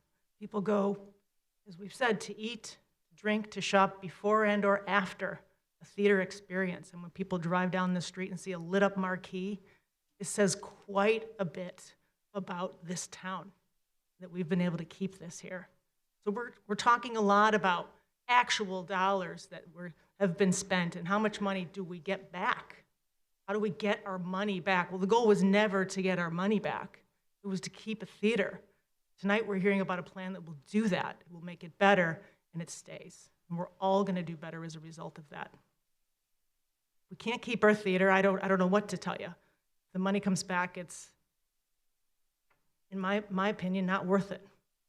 But what we're doing is definitely not corporate welfare, and I'm sorry that there probably are probably a few folks that might see it that way, and I think we just have to continue to have those conversations. But villages invest in public-private partnerships all the time, and possibly, Chris, you can tell us about some of the experiences you may have had. I understand municipalities come to you all the time to help save their theaters, and they offer you things. We've been real lucky in this town not to have to offer anybody a nickel to build here, to live here, put projects together because we're blighted. We're not blighted anymore. It all worked. But it doesn't stay that way without continued effort, continued investment, and passion for what we love. Unlike many towns around us and throughout the country, throughout the world, there's what makes us special, in addition to our strong housing stock, our fantastic neighbors, our great schools, is this very special business community that we have. And on this main street where people are coming through all the time on their way to other places, they see Lagrange. They see this beautiful building that, by the way, we purchased not too long ago from Lyons Township. A great building, it is now ours. We do a lot with it, and it looks wonderful. The theater looks wonderful. A lot of our businesses look wonderful. We go to great lengths to try to keep it that way. And we don't want to give money away to businesses. We don't want to donate. We do want to keep ourselves strong. I do. I really think that this kind of thing is important. And I don't think people whose homes are flooding, who need help, and we're helping, we're working on that. But I don't think that they don't also want a strong downtown. I think they probably moved here for some of the same reasons that we all did. We can walk into our town and enjoy it with our children. For many of us, we're multiple generations into this. So many of the people that I know here they came back. Or they're the first generation, and they hope their kids stay here. This is a wonderful town, and it's special. But it's special because the business and the board and the residents work together. And we believe in this place. And sometimes you have to spend a little bit to do that. Again, the theater is an incredibly unique business. We've only got one. And I often wonder what Hinsdale would do if they could go back in time. Would they save their theater, which is now in a series of restaurants? And that works for them, I'm sure. But I wouldn't want to do that here. I want the theater. I want the benefits from it. I want to see that marquee lit up. And I hope that we can all eventually agree on a good deal here. But it was a great investment at the time. And I think because of that great investment, we are now seeing someone come in who's willing to invest in us. Nothing additional. And the best person to do it. He's local. His family's business. This is what they do. This is all they do. And if we don't trust this and have faith in this opportunity, we're missing something. And I think we'll regret it. So I want to look at this as a lot more than what did we spend, what are we getting back? I think we're getting too far into those details. I think they're super important. I don't want to discount any of the important questions. The village and its residents they need to know that we are taking these things seriously. This is good for Lagrange. I really believe it. And I hope that we continue really healthy conversations about it. Thanks. Thank you, Trustee Augustine. Trustee Gale? Thank you, Mr. President. John and Chris and Dan, I want to thank you guys for coming out. I didn't have a chance to say that yet. I really appreciate the time and effort you put in to this. Also want to thank staff for working hard on this issue and trying to work through the different proposals, different options. And Chris and John, I don't have any questions. If you want to sit down, you can, but it's up to you guys. And probably I'll come up with a question, so sorry about that. Also want to thank the president, thank all the trustees as well for reviewing this, going through it. So I just had I had some sort of guiding principles that were in my mind of how we go from where we are to where we want to be. And this is as much for classic cinemas and the theater as it is for our staff and my fellow trustees and the president too. One of the things was there's sort of three principles here. One is that all the parties here have power and option. The board we can bend over backwards, we can do nothing, and they can still do a deal or not do a deal. We all have agency here. We all have power. It hinges on all of us. So it's all of us need to work together to try to find a place that works for all of us. Second of all, I just kept thinking, the theater is this quasi-public good. It's not it's a private entity run by a private business, but it also is an economic engine for the village. So it's in this strange middle place, and how do we value that is hard. As much as I like the hard numbers we've talked about, and I'm glad you guys. I was worried I was going to talk too much about numbers, so I'm glad you guys got into it a little bit. But it's hard to value that. And then, for me, a principle is I don't want to privatize the profit, but make public the costs. And so I think I've got some comments on the potential agreement going forward, but I like the idea of profit sharing or something where theater succeeds, we generate more sales tax revenue, you guys have more profit. If the theater, unfortunately doesn't do as well, everybody kind of suffers the consequences as well. With that, just an idea I had I'd like to share. I agree with the idea of, at least the concept of trying to remove the encumbrances on the property in exchange for some kind of new agreement or modification. But I have sort of a modest proposal. My thinking is try to keep this simple. Instead of having triggers and thresholds and percentages, we just remove variables like profits lost, property taxes, and we just negotiate what might be a fair number to say, once we hit this number, then we consider the debt paid. We include in how we calculate it things like what sales tax revenue it's generated, what it will continue to generate, indirect sales tax revenue, things like that. But if that's a bridge too far, then I'm happy to consider the 50-50.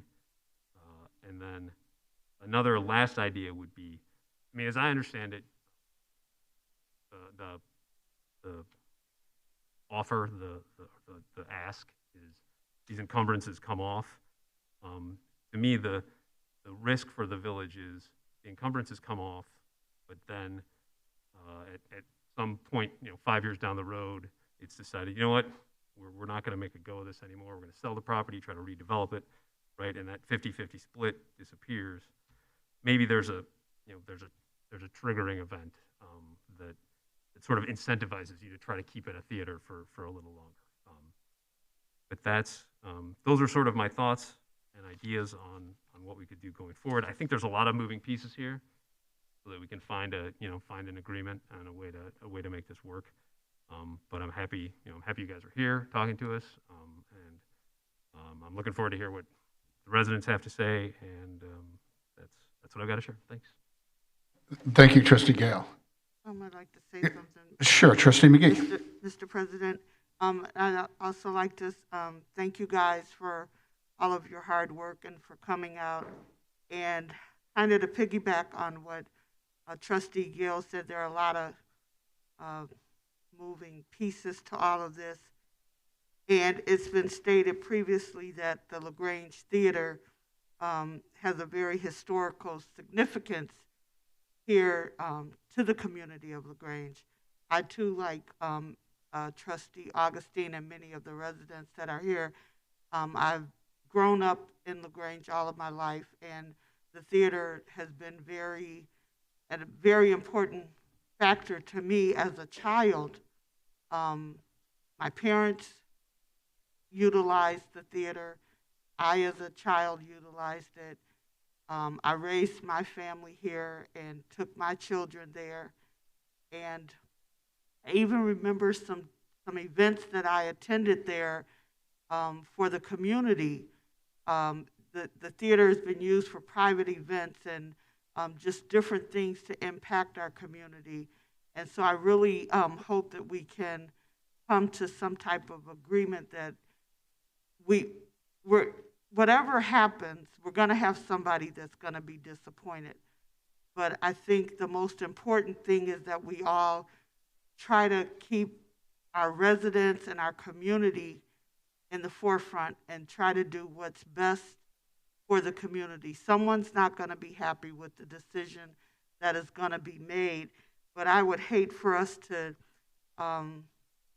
take this kind of an opportunity for granted, because the theater, as Trustee Augustina says, it plays a very important part in every community, every person's life. It's not like a retail sales shop or something. Families are brought together, for the entertainment and things like that. So I really hope that we can make it happen for Lagrange to keep the theater for many generations to come. Thank you, Trustee McGee. Okay, I think we got at least the preliminary rounds of questions done by the trustees, or by the board. So I would open it up at this time to anyone in the audience who has any questions or comments.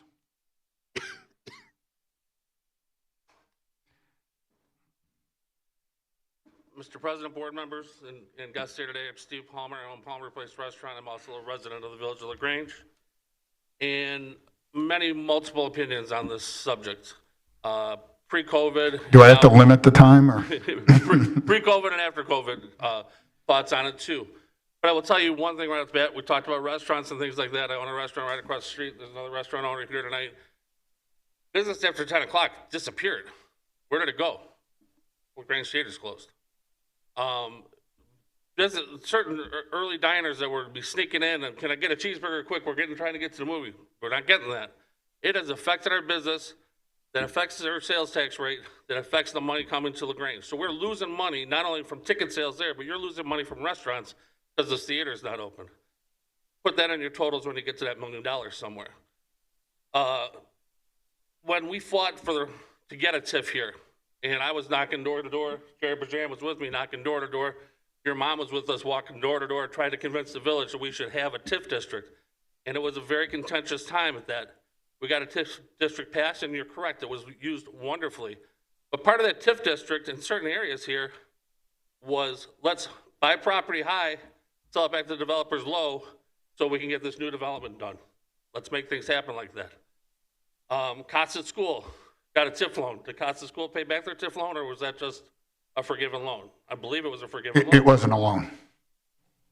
I'm sorry? It was never a loan. Well, okay, but they got money from the TIF district for the windows and things. Correct. Okay. Was not paid back. No, it was a Okay, grant. so at the same time, pre-COVID, I would have said, I paid back my 2 TIF loans that we got from our business. Pre-COVID, I probably would have said, you know what? You guys really need to stick to what was said here. After COVID, after receiving government help and funding to keep my business alive that was forgiven, I think we need to look at this in a different light. Maybe not 100% forgiven. I know you guys are talking all different things. First of all, I'm extremely impressed that you guys have opened your books up to the entire community and said, here's what the numbers are. And if there wasn't anybody a little dumbfounded by that, I don't know, because that doesn't happen. And to look at those numbers, I wouldn't want to be in that business right now. But I respect the fact that these guys are. I respect the fact that I know that John has done what he has done because of Lagrange and his love of this community. He's not from here. I don't know why he loves this community like he does, but he came here and he has been a part of this community, and it's very impressive. The record of the new company that wants to come in and assist in keeping our theater open is undeniable, as you've all said. It all comes down to more of this if agreement that happened at one time or another, and how should we take care of that. I personally think that in today's day and age, we need to look at it differently than the eyes that we had when that deal was made, and that forgiveness or a deal needs to be struck to help continue this project moving forward and making it happen. We need this project to happen. We don't need this project to happen 6 months and a year from now. We need this project to happen. Theater needs to reopen. Business owners need this to reopen. It is vital to our downtown community. We need your help. Thank you.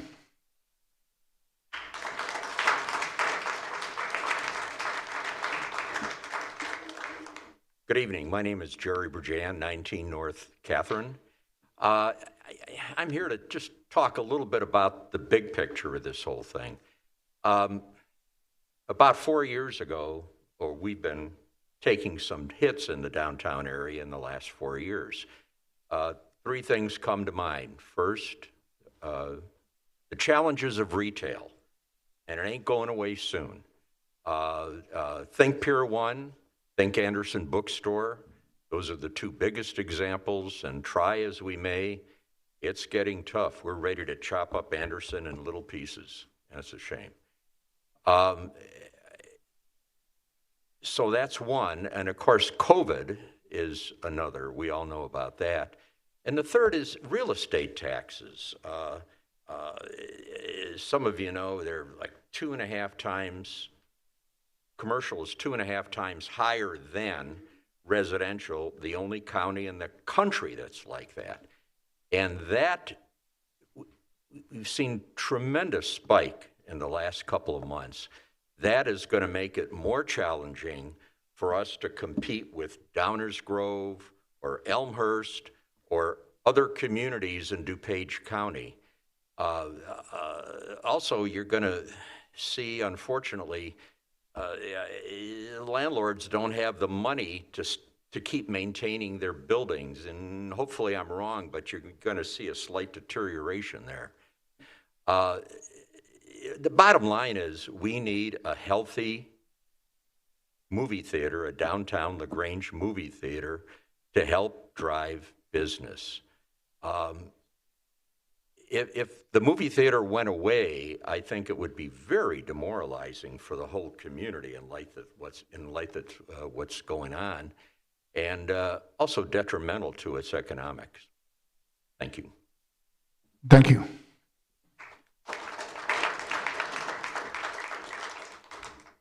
Good evening, everyone. My name is Nancy Cummings. I'm the Executive Director of the Lagrange Business Association. I'm here tonight representing our Board of Directors. The Lagrange Business Association represents approximately 300 independent and locally owned businesses and organizations in our community. Part of our mission is to provide advocacy and support to our members, and it's in this capacity that we express our support for the Classic Cinemas proposal for the Lagrange Theater submitted by Mr. John Rott and Mr. Dan Chupp, both of whom are respected and longtime owners of multiple small businesses located here. Unfortunately, the Lagrange Theater is among our businesses most acutely impacted by the COVID-19 pandemic, as it's been shuttered since March of 2020. The theater has both a cultural and historical significance to the community, It's the backbone of our business district. It not only drives day tourism and the subsequent spending to Lagrange from that, but it helps distinguish us from other communities. It brings in audiences from surrounding areas, and it provides a sense of identity to our village. The theater is not just an entertainment attraction. It connects the community by serving as a gathering spot for all ages, from socially isolated seniors to young families with strollers and everyone else in between. A recent study by the Cambridge Economic Research for the town of Arlington, Massachusetts, a similar town to ours, found that the local movie theater had a tremendous social and economic impact on the community. 3/4 of those surveyed reported that they had visited or planned to visit local shops and restaurants during their movie outing, and 98% planned to return. 10 to 15% of all spending at their local businesses was generated by the theater board, and it's our understanding that Classic Cinemas is interested in investing the $1.2 million, as they've said, to renovate and modernize the theater and upgrade it to first run. This will allow that venue to reopen and continue to operate as a movie theater for many, many years. Classic Cinemas is the largest independent movie theater operator in Illinois, running successful movie theaters in the communities that they've talked about nearby us. It has a proven track record of running profitable theaters that positively impact the communities in which they operate. We strongly believe that Classic Cinemas completing the proposed rehab and upgrading the theater to a first-run movie venue will be a game changer for Lagrange. The Classic Cinema proposal would vastly improve a beloved anchor in our community, and it would help Lagrange maintain a stronger, more competitive, more vibrant downtown, characteristics that we all embrace.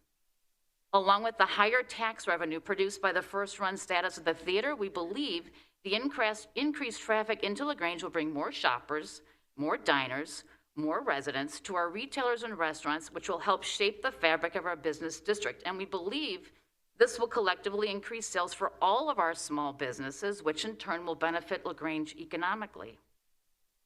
We strongly support the proposal to allow Classic Cinemas to come to Lagrange and believe that, as structured, the proposal is a creative win-win for the village, for its residents, and for all the businesses here. Looking beyond the pandemic, we all know that the movie industry as well as consumer viewing habits have evolved significantly over the last decade. The chance to have a first-run movie theater in the heart of downtown Lagrange is a once-in-a-generation opportunity that we feel you need to seize. We applaud the village's consideration of this proposal, the efforts put into it by all parties involved, and we urge swift action to advance Classic Cinema's acquisition and rehabilitation of the theater. Thank you for your time tonight. Thank you.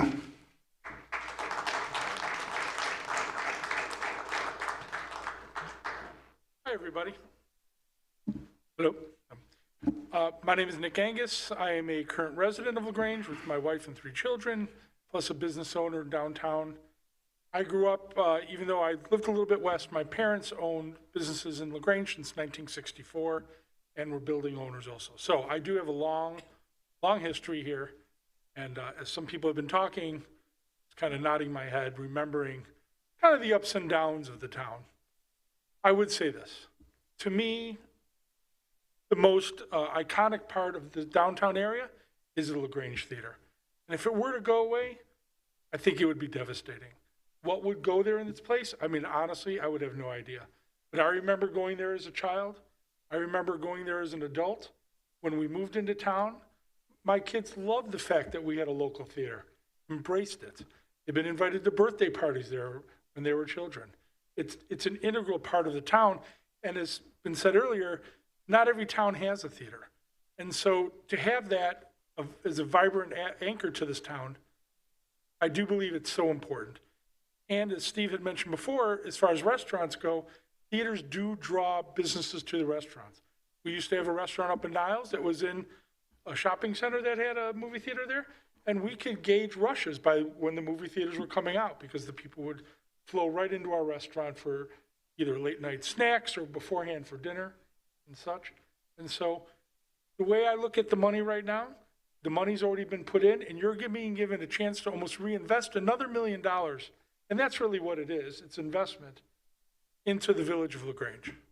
So I do feel that it's a vital part of town, and whatever you guys, I mean, I'm not familiar with the numbers here, but whatever the village can do to maintain and reopen the theater, I think is hugely important. Last point I want to make, the subject of, as far as, kind of corporate welfare and all that, a lot of businesses were affected differently by COVID, and that was kind of the weird thing about it. There are people who made more money than they ever have in the last year and a half. Some businesses got hit somewhat, some got hit hard. Even within our industry, different restaurants were affected differently.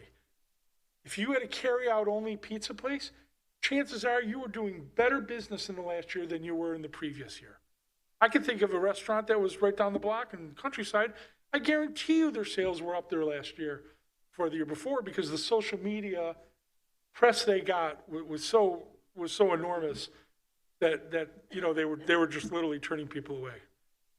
But one industry that just got absolutely devastated through no fault of their own was the theater, because you can't order a carry-out movie, or if you do, it's called Netflix and you already got it.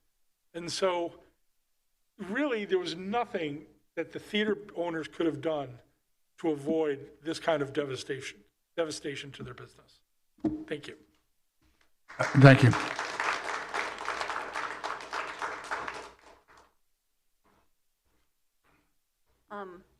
I'm Amy Current, 301 South Stone, and unlike many of these speakers, both trustees and folks behind me, I'm a relatively new Lagrange resident, and one of the reasons why we chose Lagrange was for the theater.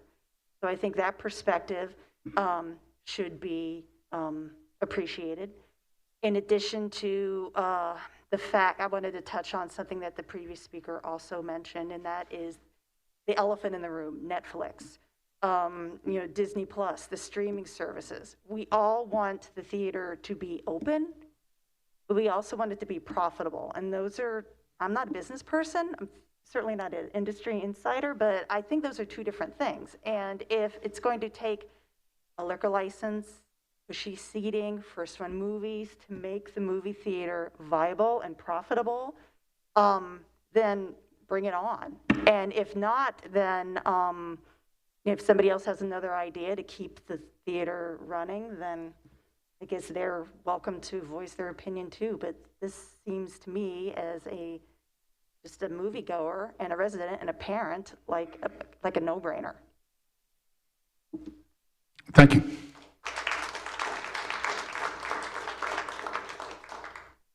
Hi, my name is Laura Taylor. I'm a resident. I live at 118 South Park Road. I'm not a business owner at all. And I just wanted to provide a little bit of perspective regarding Hinsdale, which is where I grew up. The Hinsdale Theater, which was, there was an attempt to save it by a preservation society, couldn't happen because they didn't have willing owners. And it has been a detriment to Hinsdale. The trustees that were doing that in 1999 and 2003, I knew them personally. I know them personally. They regret it to this day from a financial perspective. We can wax philosophic on the joys of the theater, and I'm happy to do so. I saw White Men Can't Jump there for my first date. It was terrible, movie and date. But, I brought my little kids there to watch movies. I mean, we all have these wonderful experiences. We can all talk about how, thank Buddha, that the junior high kids have a place they can walk to as opposed to dropping them off at the quarry. But more importantly, I think in terms of finances, Hinsdale regrets losing that theater. And the reason they lost that theater is because they did not have a willing owner. You guys have willing owners. You have an investor that has a proven track record. You have residents that want it. You have a building that's set up for it but needs renovations. Don't squander this opportunity. Don't squander this opportunity. I know there's details to be worked out in terms of revenue sharing, but don't squander the opportunity like Hinsdale had to and suffer that same fate of a revolving restaurant being there, or possibly having an empty storefront like what the modern furniture store is on Lagrange Road. There's a lot of risk and reward, but there's risk in having an empty storefront as well. You have willing owners, You have an investor that has proven track record with that business that's willing to put in money. Find the deal. Thank you. Thank you.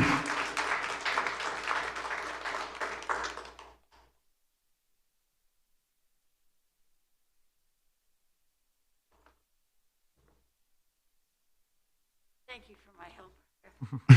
Former village clerk, I'm very honored. Good evening. I'll be very brief. There are 3 or 4 of us in this room tonight who were here many, many years ago when a very heated debate took place. It was about the theater and the future of it. And it was you, Mark, who spoke up, offered a compromise, and it was that compromise that kept the theater open. There's so many times I wanted to write you a note, and I keep saying to myself, I have to do this. Every time I see a family leave the theater smiling, I say, I must send Mark a note. Just before before COVID hit us, I was standing on the corner where I saw a father and son exit the theater, hand in hand. And I speculated that perhaps this was their night out. This was just their time, father and son together.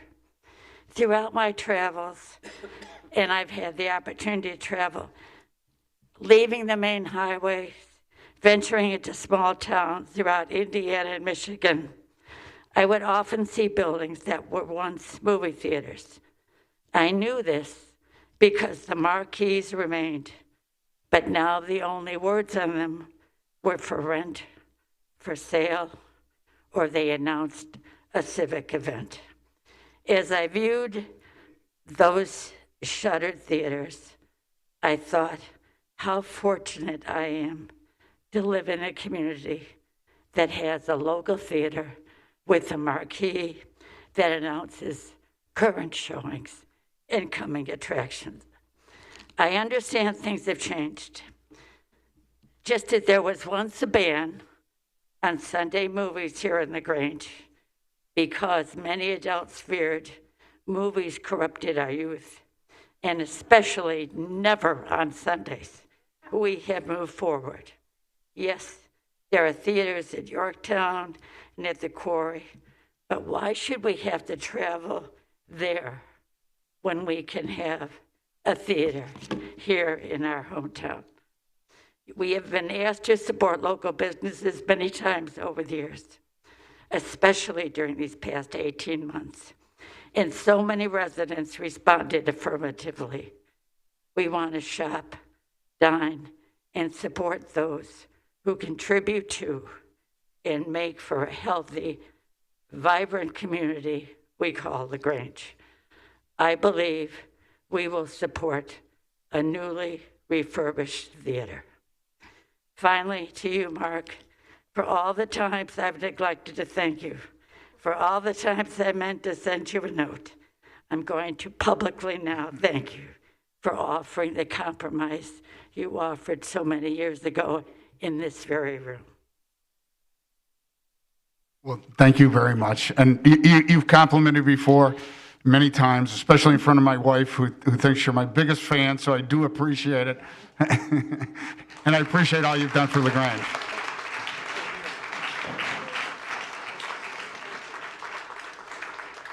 As former President Esper, she probably deserves more credit than I do, so hopefully she's coming to take all the credit. But I'm actually standing here to make sure that everyone in this room knows that Janine McLaughlin, who just spoke to you, is really, she's the grand dame of Lagrange. She has made more historic preservation matters matter in this town and made more decisions and put more work into this community than all of us combined times 10. So a special thanks to Janine for being here.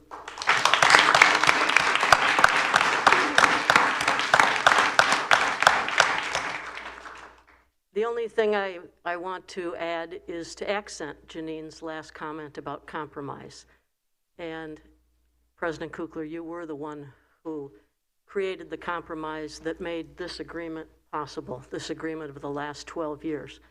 There is no question in my mind, and I think from what I have heard the minds of those in this room, we are better for having made this agreement. It was a success. It was the economic driver that we intended it to be as we worked through it, as we worked hard to reach a compromise. And obviously, having Classic Cinemas stand up to participate in that investment might be the next chapter that continues the economic development engine that we all hoped it would be, and it has proved to be. But I also realize, having sat in your position, that you have a duty to protect the taxpayers of the community and to honor their tax dollars and the investments that they have made. The appropriate word, as Janine has said, is compromise, and I believe that you are working on solutions. You suggested a couple of them tonight, and there may be more as our staff and you all together work to continue to come up with the right compromise. And I hope that you do. The theater is an economic development engine. It is one of the pieces that's the heart and the soul of our community. I applaud all of the work that John and David Risner and now our new partner, Dan Mr. Chop, have put into this project, and the potential for Classic Cinemas to join them in partnership. Work hard on it. Appreciate all interests. You've heard from the business owners tonight appropriately that they need the theater to continue. And I know that you'll protect similarly the taxpayers' interest in honoring the investment that they made 12 years ago and hopefully on into the future. Thank you. Thank you, President Asperger. Obviously, a lot of those changes, all those changes occurred while either you were president or trustee or president.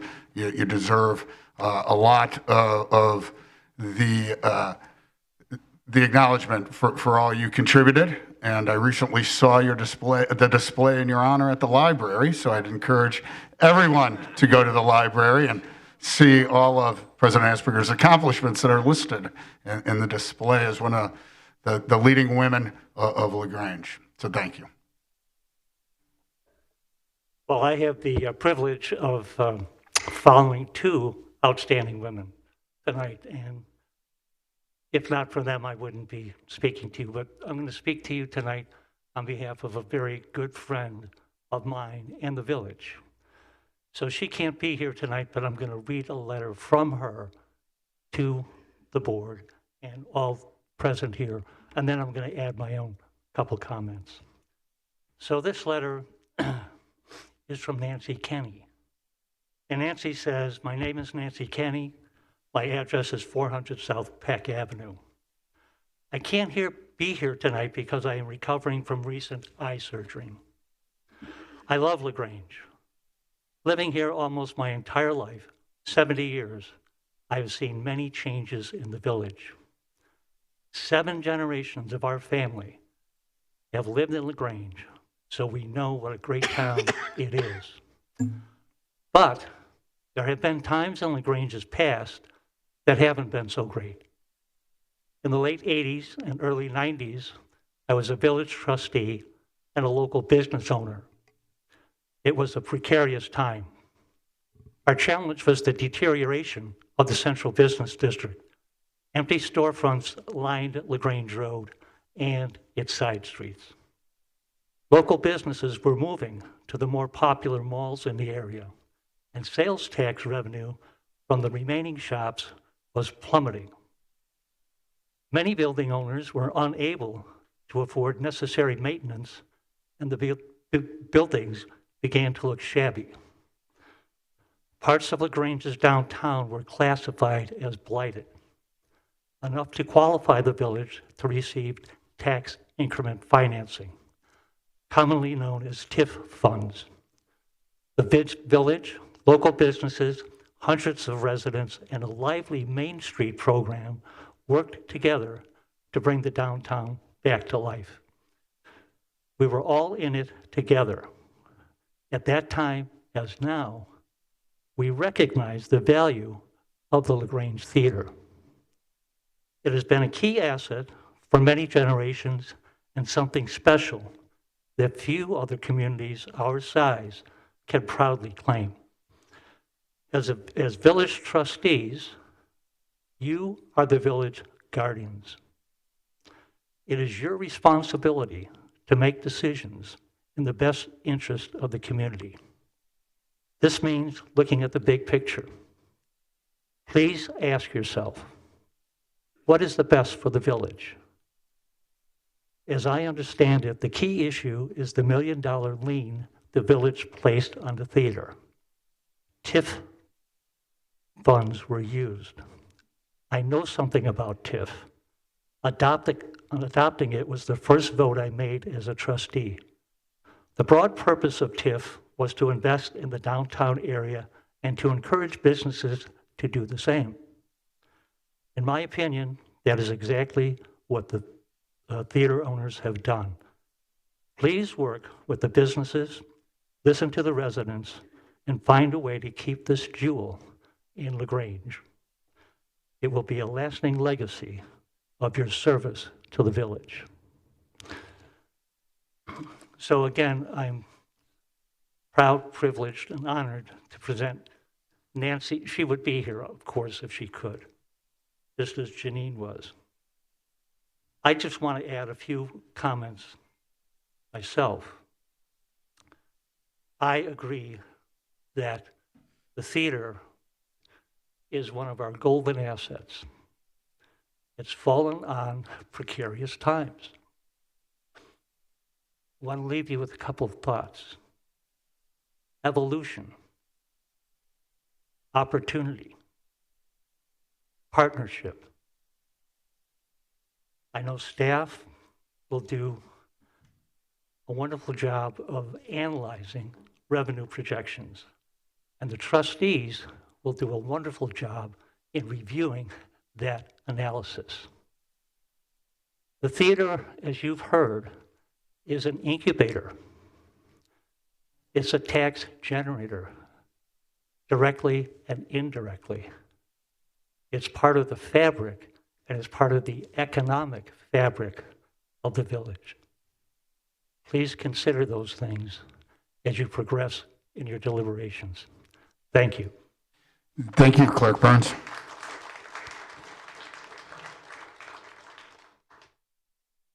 Good evening, Phil Fernaro, Fernaro Law, resident of Lagrange as well.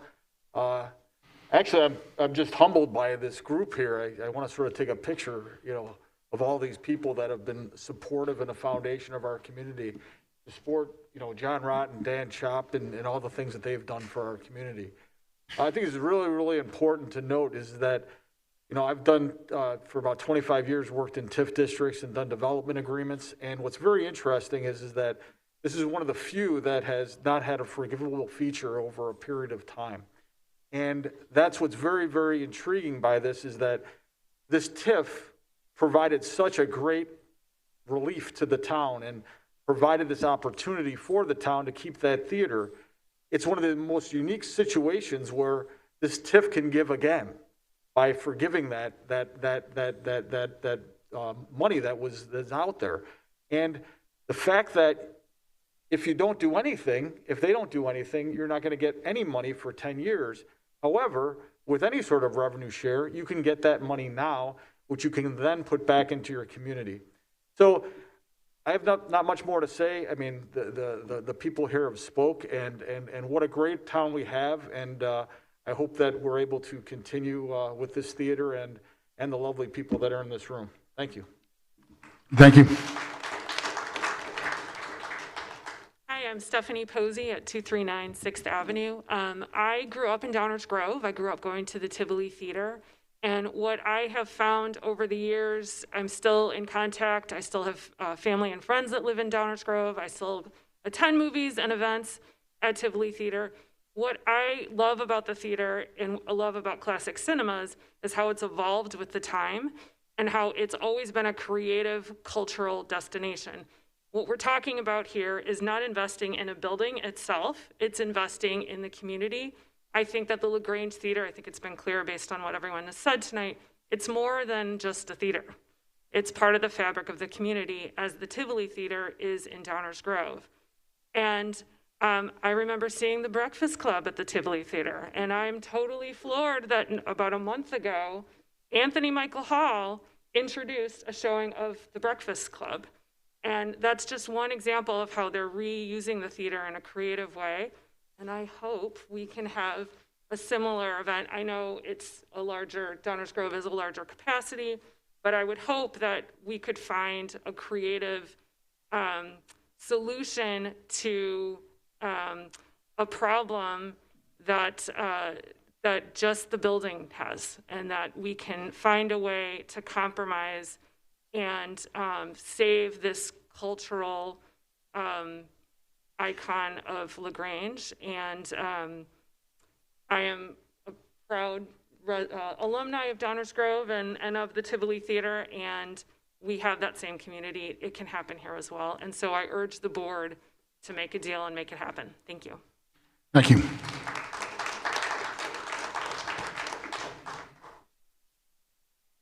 Good evening, Village. I'll keep this short. I'm up here to support John and Classic Cinemas. I'm in agreement with the plan that they have moving forward. And just your name.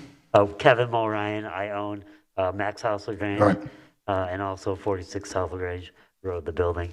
Yep, I am just here to support John and Classic Cinemas. I'm very optimistic that you guys will come to a deal. And yeah, that's about it. So thank you for your time.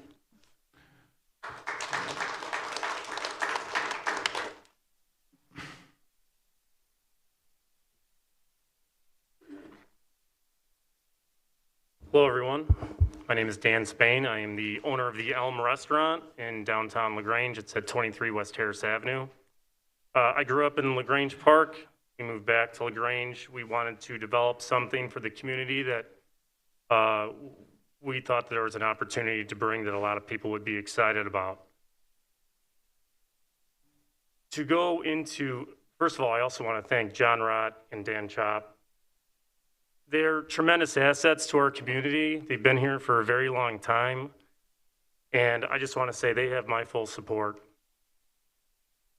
Mr. Johnson coming in to have that amount of experience that he's had and be successful in the industry that he's in is incredible. And the fact that he wants to come in here and revive Lagrange Theater. I love the Lagrange Theater. I grew up going there as a kid.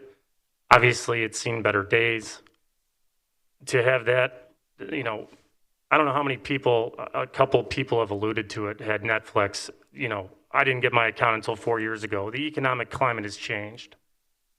And so to have somebody come in, and I know this is a very difficult decision for you guys to make, but you got to figure it out, because the driver, the economic impact that it would have on our community is substantial. And if we miss out, if you miss out, a lot of people are going to be upset. And I think that it'd be a huge mistake. And so you got to figure it out.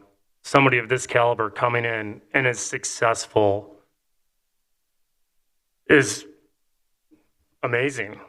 And so this seems like it's a win-win-win. I understand that you have a responsibility to the village and the taxpayers, but the amount of tax revenue that you would not only receive, so whatever the deal is, but the amount of additional tax revenue that you will receive is, we don't know, but it's a lot. So I would highly encourage you to get a deal done, because as a business owner, as someone that lives in the community and has 3 kids, it'd be devastating to not have this happen. I'm also in real estate and development, and I have no idea what would go there, especially with everyone purchasing from Amazon and whoever else from online retailers. So that's it. Figure it out. Thank you. Thank you.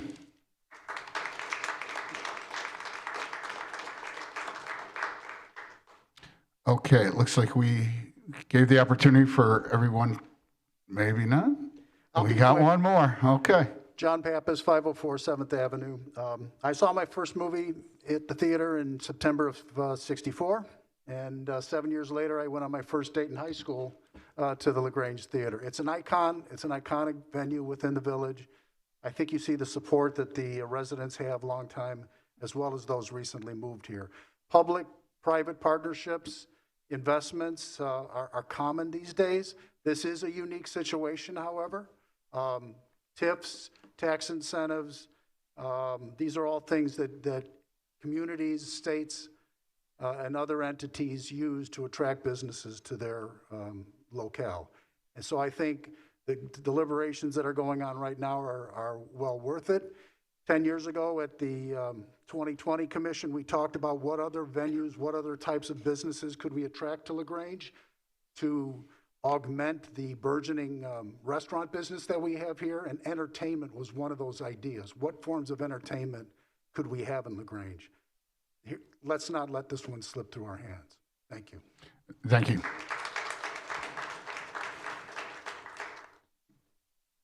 All right, I won't take off my mask. I thought about it for a second. So the deal here is John Janowski, 48 North Spring Avenue, Lagrange resident, about 8 years. So let's see, the deal's done. I think this is pretty much a done deal. Everybody in here is 100% behind it. It's going to be up to you guys to compromise, figure out what works, make the deal good. If I was in their shoes, I would just add $1 per ticket, and then after a million tickets are sold, it's done. That's 5 years. But that would be my way. It'd be simple. I think revenue sharing, you'd lose a lot more money, but hey, whatever you guys decide, however you guys figure out, it's going to work out. So I guess the one thing I would have question-wise, which is for you, Chris, since nobody's asked you any questions, do you see more events like right now we're heading into Halloween? Are you guys going to be The problem, Chris, is if you're going to answer, you have to answer into the microphone. So what we're going to have to do is you're going to have to ask your question, then Chris is going to have to come up to the podium, and you're going to have to be gone. So Gotcha. it has to be your last question that you ask or statement. I'll ask 3 questions. Well, all right. They're simple questions. Before I ask my questions, I'll tell you guys too, the alcohol piece is critical. If any of you guys have kids, Paw Patrol is out right now. Anybody who wants to see that, you need a drink. So for you guys, do not forget that, okay? Okay. Or take your nieces and nephews, try it. You'll see what I mean. Questions for Chris now. So right now we're heading into Halloween. One thing that I've always felt, and I think a lot in our community have felt that this town has missed as opportunities with the theater, are kind of like a Fright Night with Freddy Krueger, some classic spins. The Breakfast Club was mentioned. You know, there's plenty of times I would love to go on a date night with my wife, have a drink, and watch a classic movie. Is that kind of in, oh, actually, I'm sorry. I'll leave it at that then, I guess. Oh, and film festivals. Is that on the docket as well? And then now I'll leave. All right, Chris, if you would be so kind as to answer John's questions, that'd be great. All right, real quick. So we definitely, we do different events. Halloween specifically, yes, we have brought back horror films, and actually Halloween seems to do the best, believe it or not. So we do that from time to time, and we'll pick different themes. At the Tivoli, we'll do like a Christmas series, and we'll play, some are tied to fundraisers, whether it's A Wonderful Life or White Christmas or whatever that might be. As far as classic movies, yes, we play classic movies and kind of create some fun around them. Maybe it's, well, again, you know, maybe it's like The Big Lebowski and you serve White Russians and that kind of thing, just fun, kitschy things. I mean, the main driver is first-run movies, but creating a special sort of local event definitely makes you stand out and create some excitement. As far as film fests go, we do also at most of our theaters, we'll have like we call them select picks, but like we'll have first Tuesday art at the lake, and we'll have After Hours Film Society at the Tivoli Theater, and we'll play different art films and stuff like that. But we also sometimes combine that with various film festivals or related films.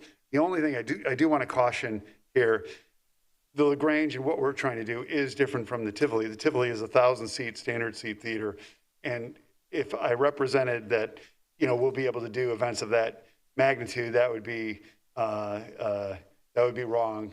Right. That's a unique venue, but we still can do some pretty cool stuff, and some of that programming that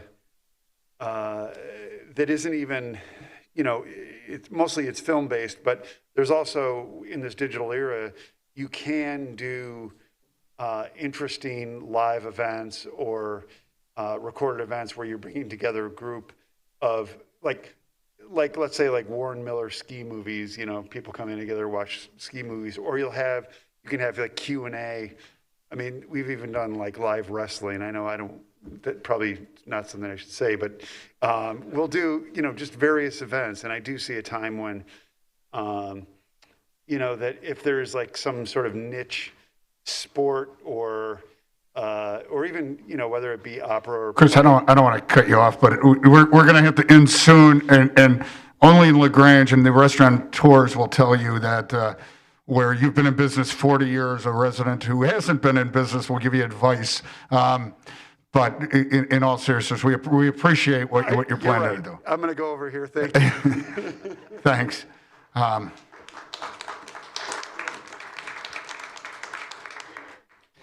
Okay. All the residents, all the business owners were given the opportunity to speak. As we said, we're not going to take a vote today. We're going to take your comments. We're going to take the comments that we receive into the coming days. And I think, as President Asperger said, coming to an agreement, working together to see what's best. The forgivable feature that's often used in TIFs was considered in this case. And it was ruled out because the village wasn't asking the theater owners to contribute at the time. There was proposals. How about if they agree to an entertainment tax? How about if they agree to a revenue sharing? How about they agree to that? And the real heart was, we're willing to invest. We just want to keep it a movie theater. And this board can say right now, we all want to keep it as a movie theater. And Classic Cinema can come in here and be a movie theater. That's what we're talking about on the triggering event. The theater owners have indicated that they'll take less rent, at least less rent than they were paying before. It's fair market value rent that they'll be paid. There is not another use for that building other than a theater. It should be a theater. Lagrange wants it to be a theater. The board wants it, the residents. This isn't a debate about first run or second run either. It makes only one sense. Classic Cinema coming in, running it as a first run theater. There is no other idea or alternative. It works. It's really, okay, if the village is going to give up, and what we're giving up is the right to control when whoever owns it in the future decides not to be a movie theater. Right now, the village controls that. The owners they'd have to work with the village on any redevelopment because the value plus what's owed, by the time they paid us the $1 million, it wouldn't work. So that's really what's giving, we're talking about giving up. I personally think that only Classic Cinema coming in makes it even viable to look at giving that up because of the fact that Classic Cinema is making such a substantial investment that obviously they want to keep it a movie theater.